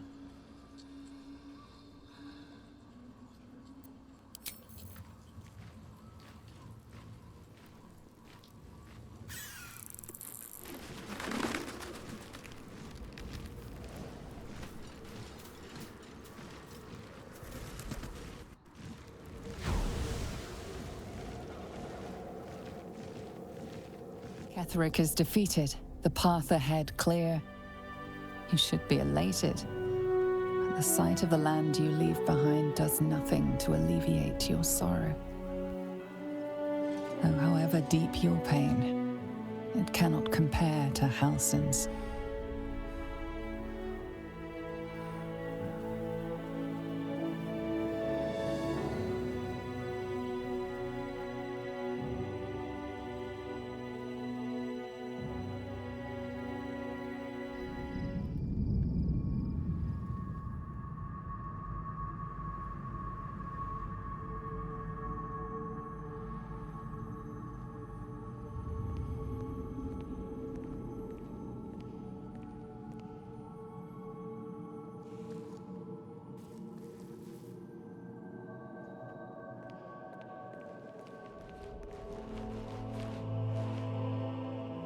Sergeant, if you are here, I presume Wyrm's Rock is secure, and preparations for my inauguration are complete.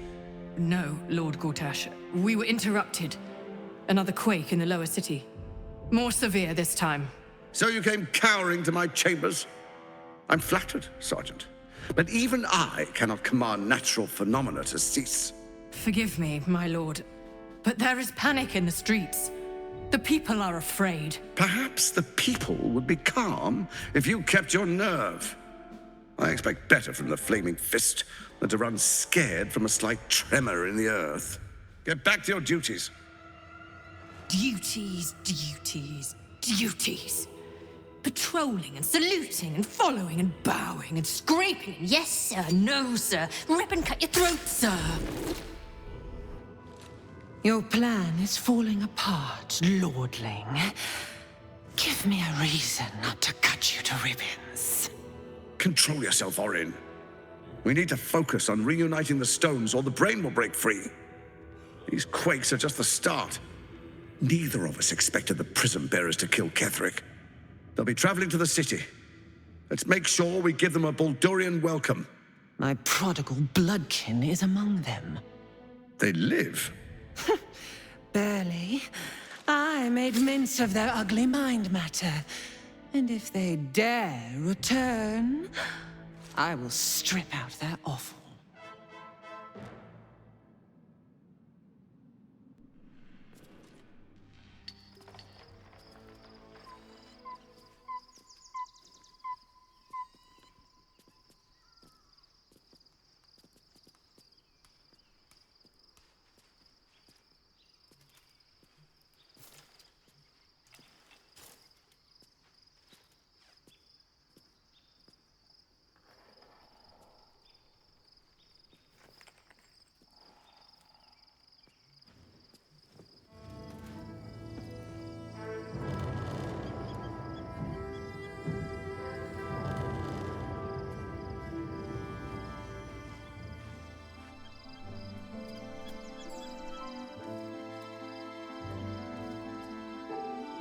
Beyond the campsite, the city waits in uneasy silence, one sleep away.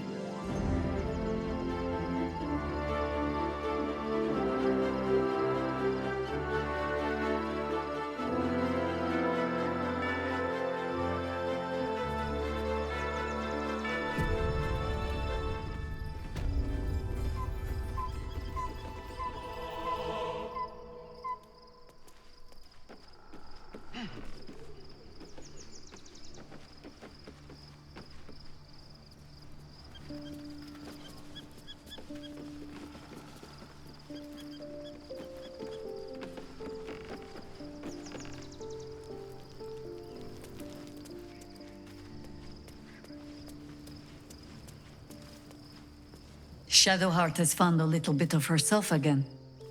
Selûne cannot take all of the credit. She may have lit the way, but it is the cleric who took this step. That speaks well of your taste. I've heard my share of bad ballads about things I never did.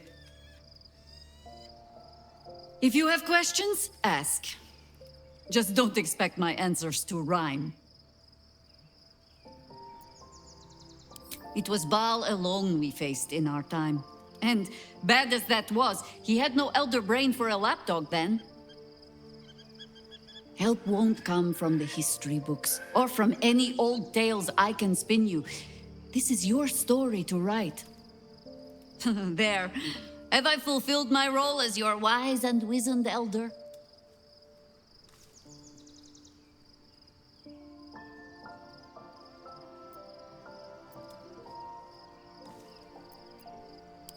What need, when it seems so intent on repeating itself? But stay this apocalypse, and I'll let you read my journals. Promise. Ask it. More than I would like. In my youth, I was a brief and very much unwilling member of a colony's hive mind. I felt the way they think, saw the world as they do. Foul, unnatural creatures who find the foulness in us and twist it to their will. But then, who am I speaking to? You have far more experience than I.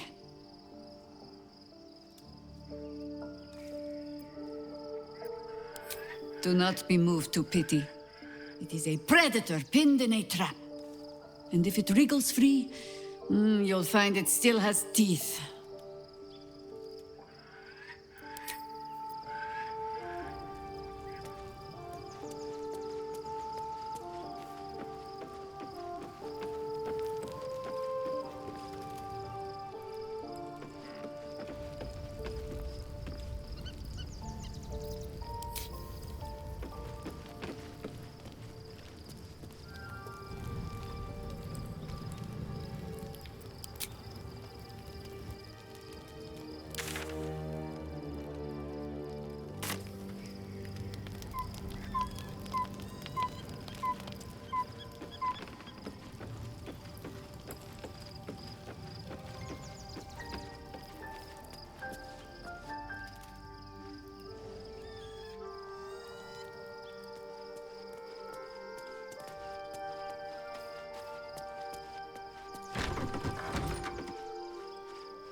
The Absolute should be a thing of the past, and I with it.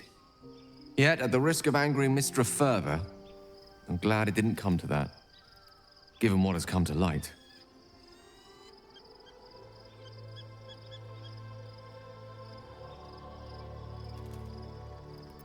The Elder Brain. But, more importantly, the crown that it wore. Even without seeing it for myself, I could sense it. Netherese magic. So pure, so complete. I doubted what I was feeling at first. Most Netherese artifacts contain only the faintest amount of their former power, the ghost of an echo of a memory. That crown was different. I can't fathom how such a wonder survived.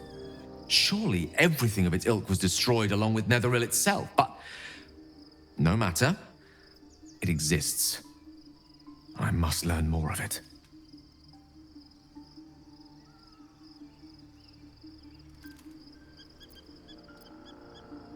That crown sits on a gargantuan elder brain bent on destroying us and everything we hold dear. Understanding its true nature might unlock the means of our victory. We need to learn more about what we saw. An artifact as powerful as that crown must have been documented somewhere. As luck would have it, we'll soon find ourselves near one of the finest book collections this side of Candlekeep, Sorceress Sundries. I need to go there and learn all I can.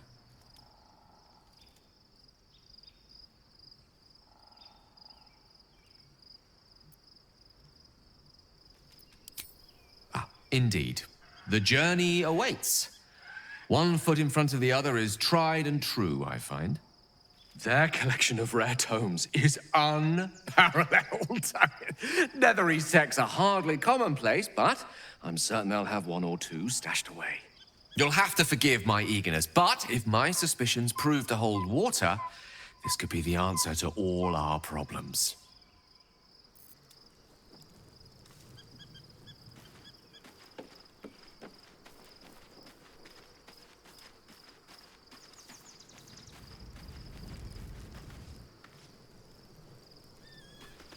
You smell very delicious, but I will not bite you.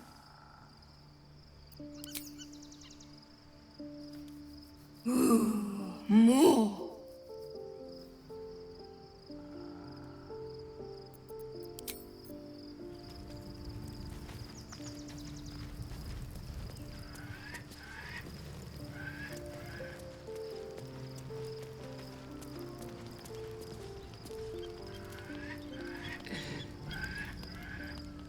The events of the last days weigh heavily upon you.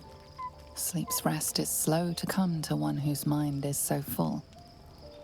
The Absolute is not a god, but an elder brain controlled by the chosen of the Dead Three. They mean to use it to take control of the Sword Coast. All who carry the tadpole are governed by the brain, and by extension the chosen. It will take but one order to transform them into an army of mind flayers. This would have been your fate too, were it not for the astral prison and the mysterious visitor inside of it.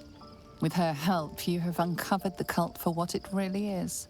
A plan of conquest orchestrated by the gods of death themselves. Together, you have the power to thwart the Dead Three. If you follow this path to its end, the Elder Brain will not answer to the Chosen. It will answer to you. And what then? You are prone to impulses as uncontrollable as the gods themselves. Will you even have a say in what you do? Will you liberate the true souls from their parasites and their religious delusions? Or will you use the power you gain for your own purposes?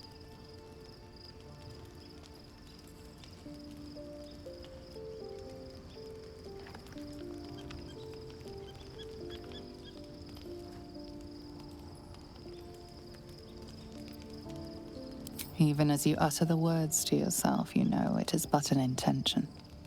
And these dark desires of yours have little regard for your intentions. You will not have long to wait. All you need to do now is sleep. But sleep is not for you. Here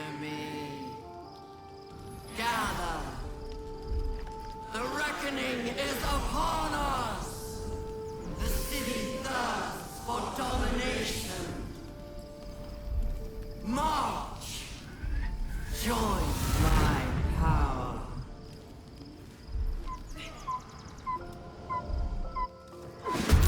We're under attack. Help me.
That thing's not going to hold together much longer.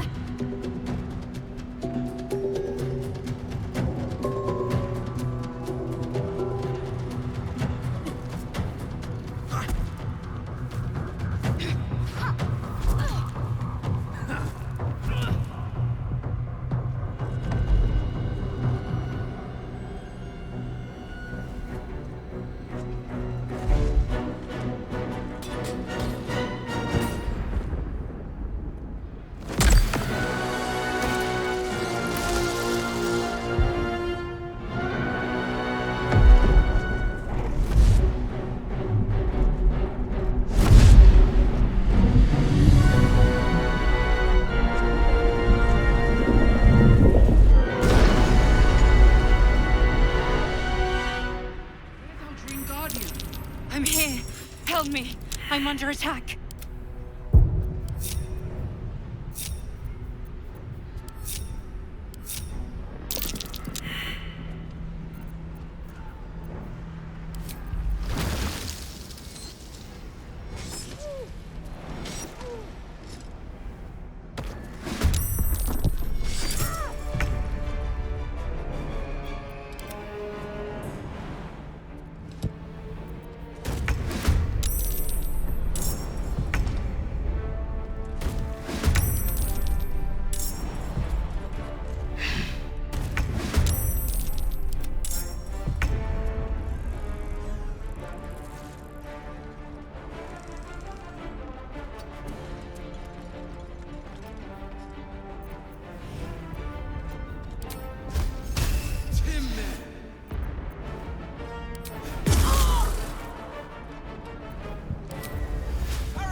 Not but another harvest.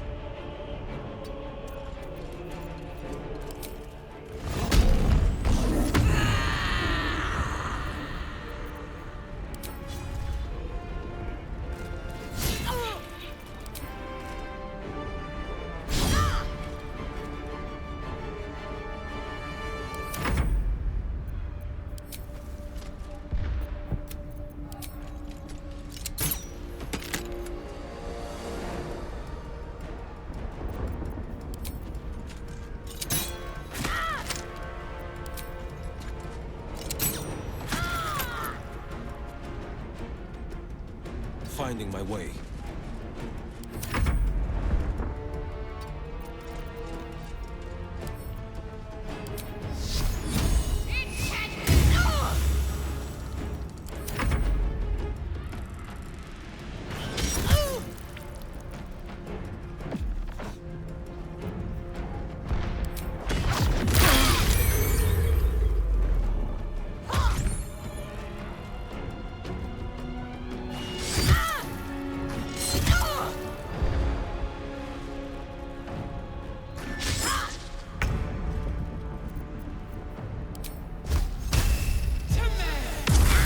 It's not over.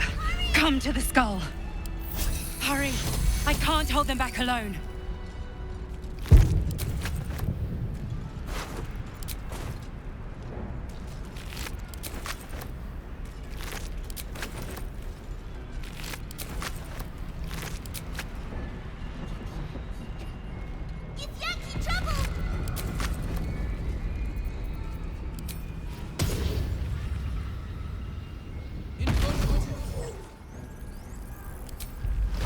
need you, now.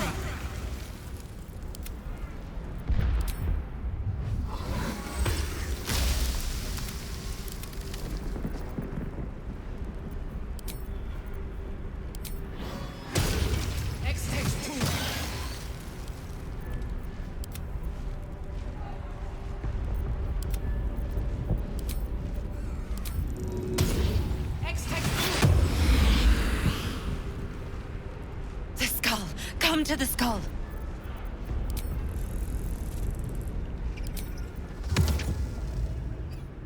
It's not over. Come to the skull.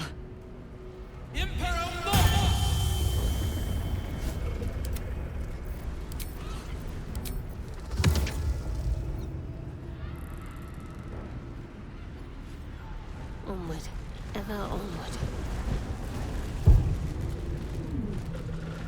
Help me!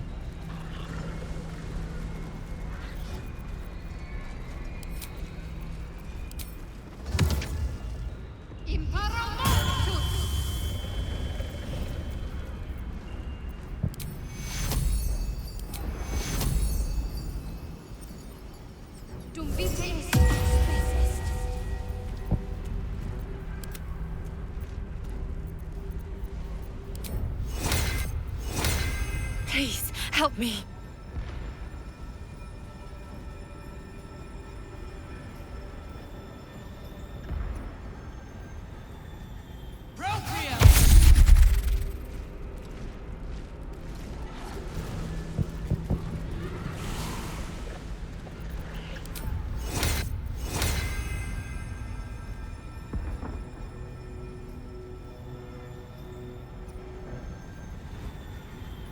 I can't hold them off much longer.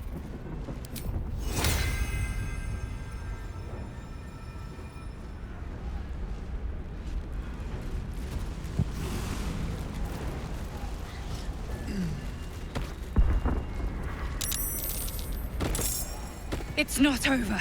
Come to the skull.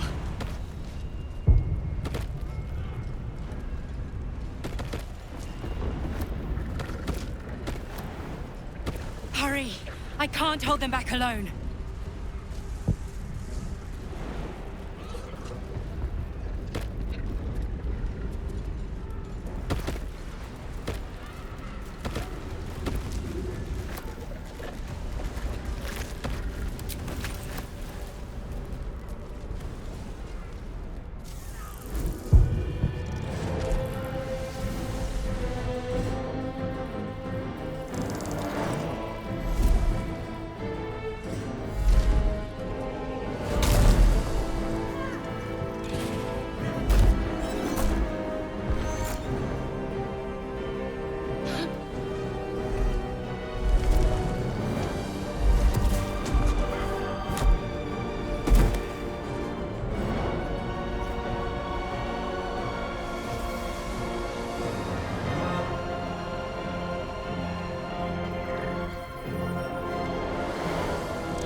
Before you do anything, I am your ally. We are in danger. You are in danger indeed, Mind Flayer. What the hell's is happening? The Githyanki is the source of our protection against the Absolute. I must subdue him, or everything we've worked towards is lost. Don't let my form deceive you. I am the one that's been protecting you.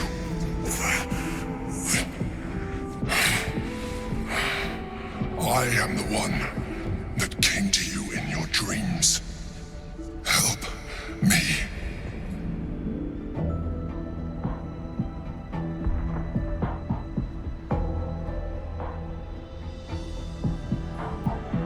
The Honor Guard. Eliminate them. My forces are weakened by their assault, but with your help, we can turn this around. Destroy the Guard. I will subdue their master.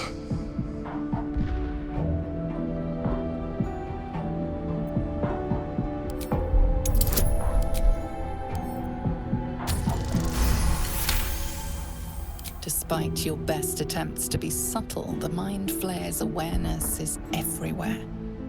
You blunder in its presence like a walk pup learning to walk. You must be joking. I am telling you my thoughts directly into your head. But if you insist on taking a look for yourself, be my guest. Nothing in your colorful existence to date could have prepared you for this.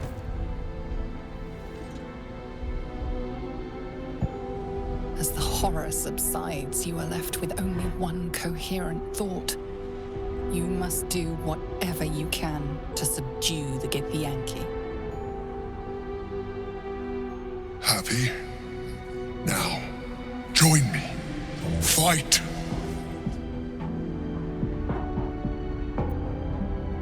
Together, we can turn the tide.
Destroy the Honor Guard.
must regain control over the Githyanki prince.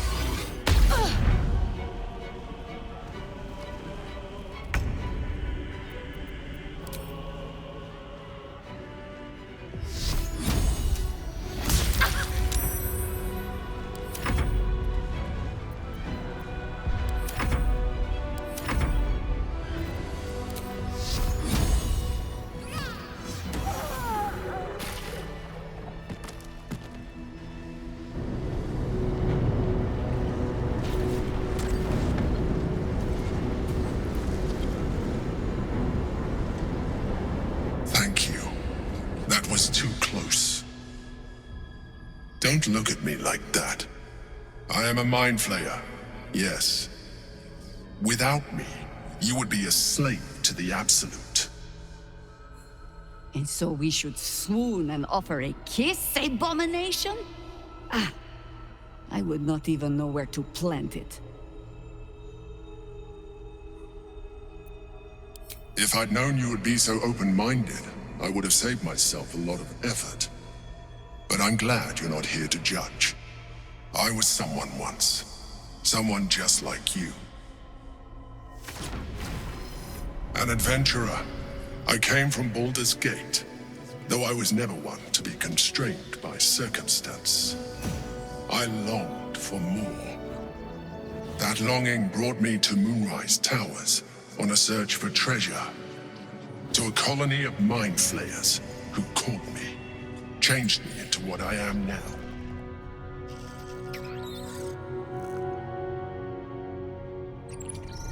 For years, I served the Elder Brain, the one you know as the Absolute. I was a thrall like any other, but I was fortunate. I broke free and started a new life in my old city. I sustained myself on criminals. Unglamorous, but there are plenty of them, rarely missed. And they fueled me while I did my work. I had the good fortune to meet Duke Stelmane.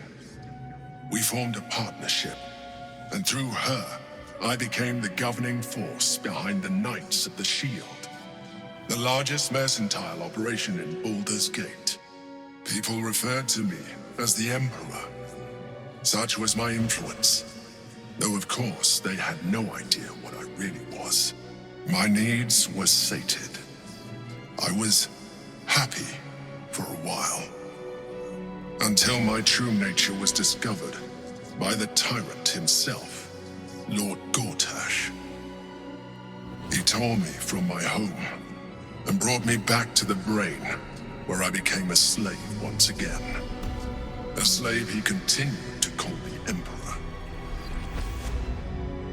The name was intended as a slight, to remind me of the heights from which I fell.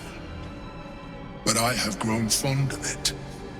It encapsulates well who I've become.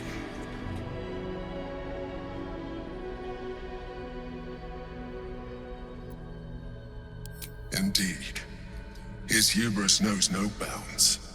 To enslave me, that was his nature. But to enslave an Elder Brain, a questionable decision. I shall look forward to sharing his downfall with you.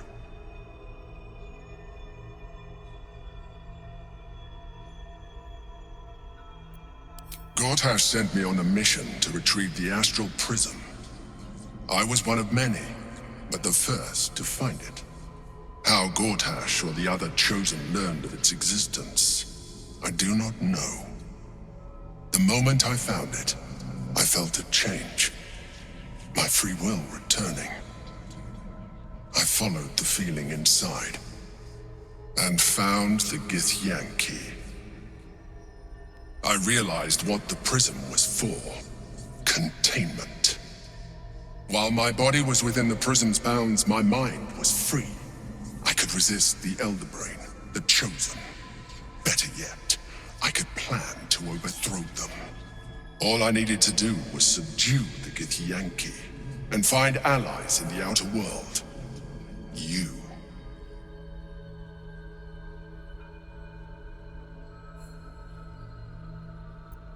We fought to tame Prince Orpheus, the son of Gith herself. His power has been the source of your continued protection against the voice of the Absolute. The power to disrupt hive mind communication. It is the same power that enabled Orpheus's mother to bring about the fall of the Illithid Empire eons ago. A power she passed on to him, and that I leveraged for you. When Orpheus's mother left, a usurper took her place. Vlaakith declared herself queen of the Githyanki. Vlaakith wanted his power, but Orpheus rose against her, and so she sealed him and his honor guard within this prism. Bound by infernal chains, Orpheus could never leave. Bound by duty, his guard never would. They were close to breaking my hold on that prince. And if they had succeeded, we would be lost. I am relieved. You have embraced your potential enough that you could help me eliminate them. Alone, Orpheus will be much easier to control.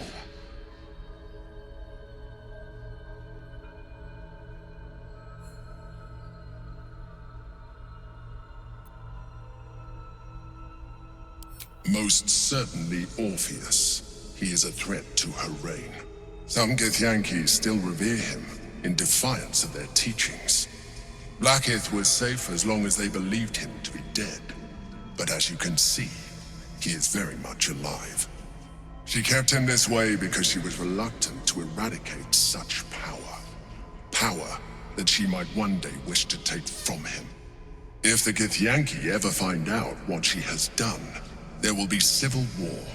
Vlaakith will be finished.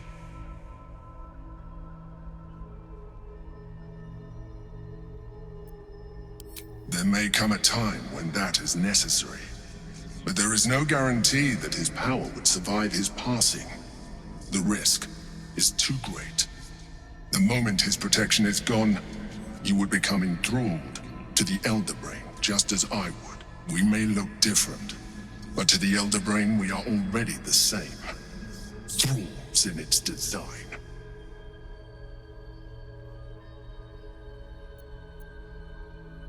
I'm glad you think so. I agree. But there is one thing that you have that I do not. My original body was destroyed when I transformed. Yours continues to limit you. As an Illithid, I have far surpassed who I ever was before. You, too, should embrace this change.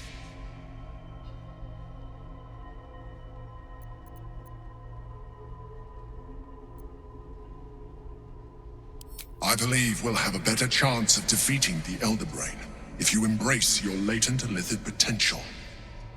I've been studying you for a while now.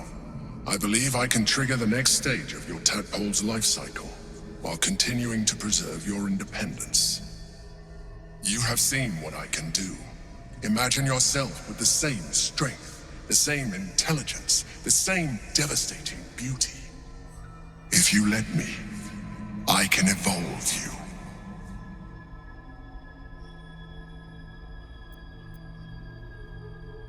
Well, certainly brave of you. I'll say that much. You continue to surprise me. Your mind is truly something special. Now, hold out your hand.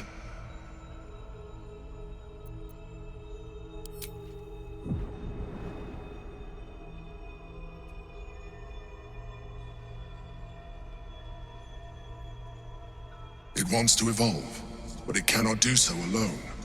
It must commune with another.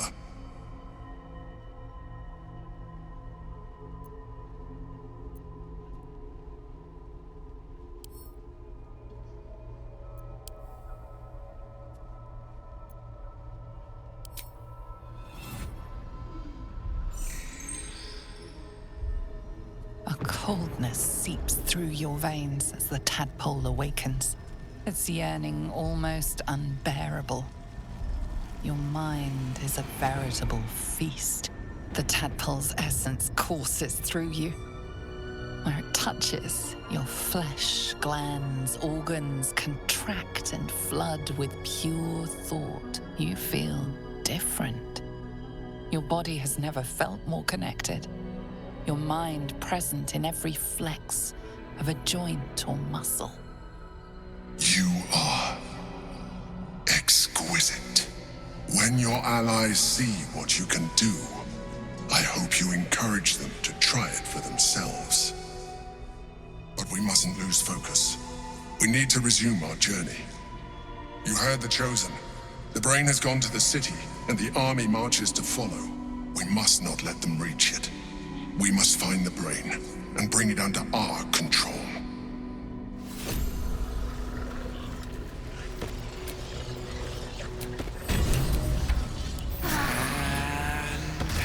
Here I go.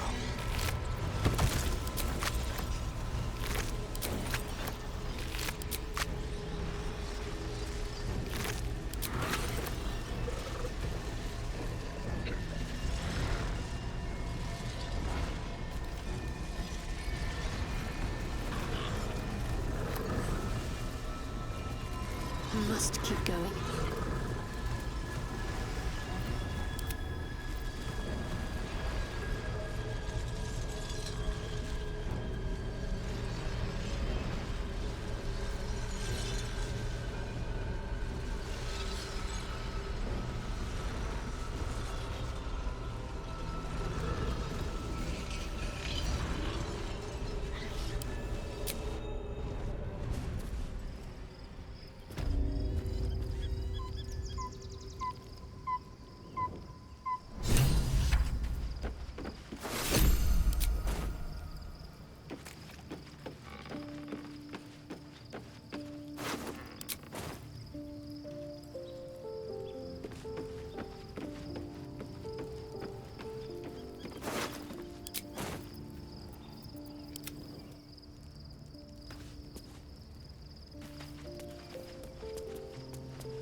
All right.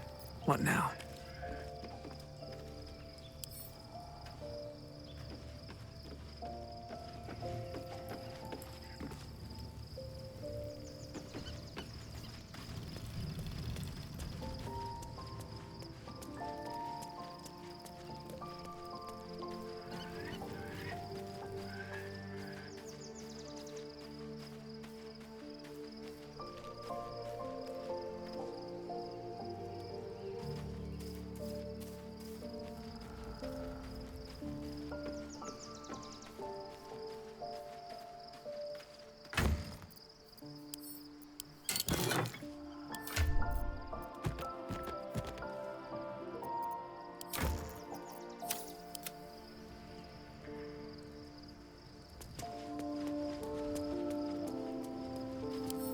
Just a little foraging.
So, there's been a mind flayer inside the artifact, or astral prism, the whole time we've had it.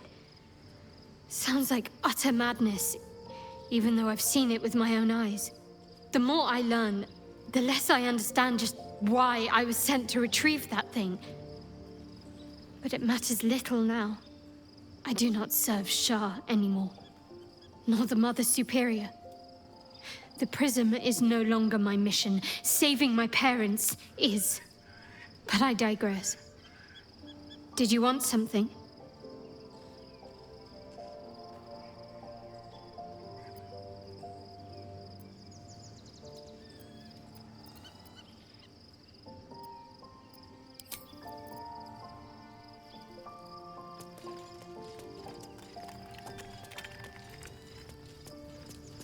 Your parasite communes with Lae'zel's.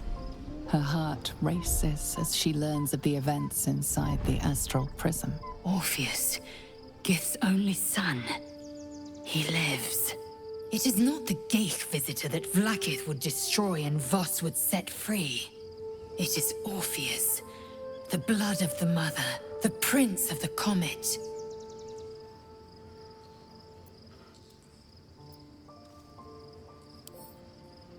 And even more powerful still. It said he could bring 1,000 Githyanki to their knees with one command. Listen close. The Emperor spoke only in half-truths. For you to know the tale of Orpheus, you must know the tale of Gith and of Vlaakith. Long ago, when we rose up against our Geich slavers, Mother Gith made for the Hells to secure an alliance with the Archdevil Tiamat. Tiamat gifted the Githyanki our red dragons. Gith remained in the Hells, and Tiamat's envoy proclaimed Vlaakith our ruler. The first Vlaakith of many. It is Vlaakith 157 whom my people now call Queen. Yes. Our current queen has claimed undeath and reigned for 1,000 years. But it was the first whom Orpheus tried to slay. Orpheus is Gith's only son. He led his mother's own honor guard in a coup against Vlaakith I. It was Ketheric Voss himself who slayed the prince in vicious battle, or so the Varshas teach us. Yet the Prince of the Comet's been with us, subdued by that repugnant illithid. Should Orpheus go free, he would tear Vlaakith's empire to pieces and build new glory from the scraps.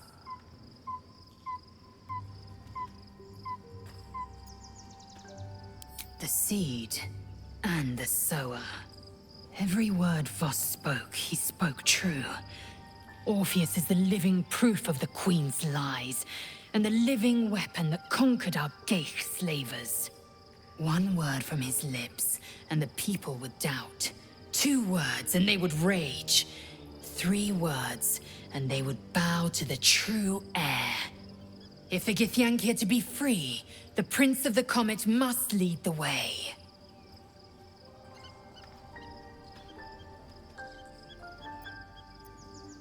What about him? The historical slates describe Orpheus as a fearsome, terrible creature, powerful beyond measure, and enthralled by the Geich. So mad with power, he'd smash through the Githyanki Empire and deliver the shards to his illithid masters. And glowing with such psionic force that he and his red dragon blazed a trail through the skies. A lethal comet careening towards my people. Lies, of course. Vlaakith spread a false image of Orpheus as monstrous betrayer, and her knights as the butchers who sliced him through. She was right to fear him, I'll grant her that. So great is the comet, it could shatter her reign. The Emperor may be loathsome, but it's right. Orpheus can disrupt a Geich hive mind. A talent like that makes the Prince a powerful shield and a powerful weapon. Why destroy a weapon like that, when you can contain it in a relic and keep it for yourself? A weapon is only an asset for as long as it isn't pointed at you.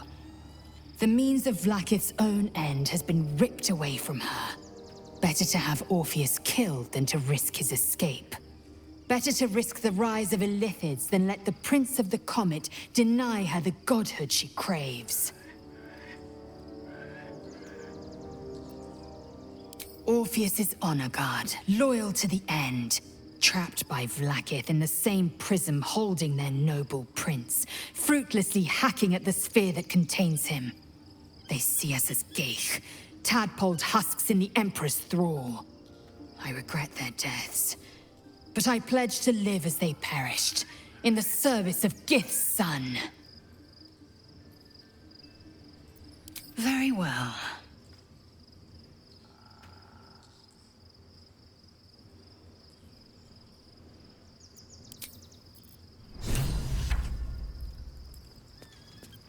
Love Shadowheart's new look. Softer, less severe. It suits her.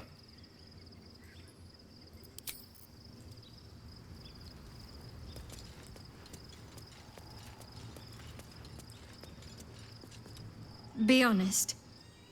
What do you think of the new look?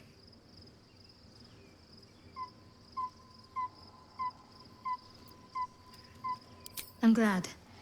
Though, I don't think I'm quite done with the past yet. Not until I've been to Baldur's Gate.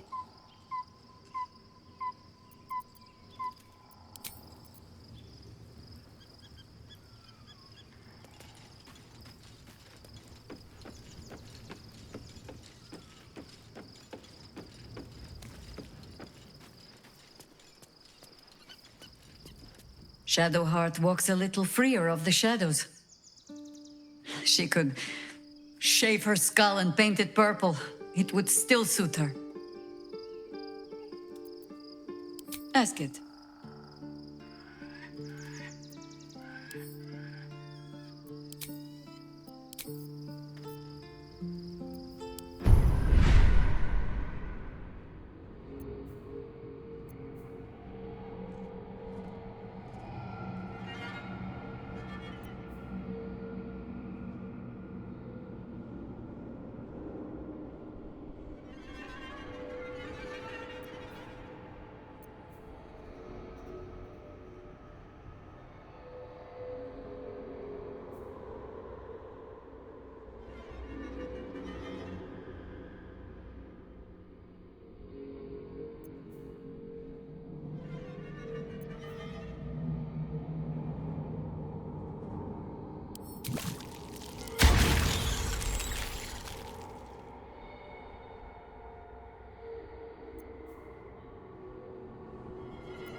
A mind flayer's been getting their tentacles all over our dreams this whole time. I'm really not sure about putting any trust at all in this thing. It's already shown itself a liar. I've got my eyes on the Emperor, and Karlach doesn't blink.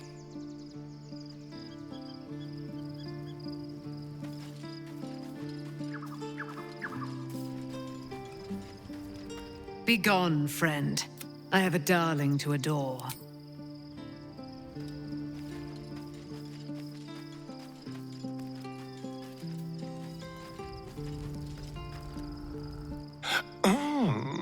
We have a new look for a new Shadowheart. Nice as it is, she still doesn't have the best hair in the camp.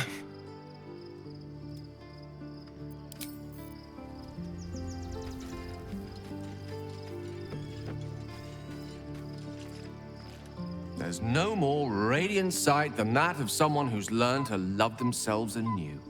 Shadowed in name, but no longer in spirit. It suits her.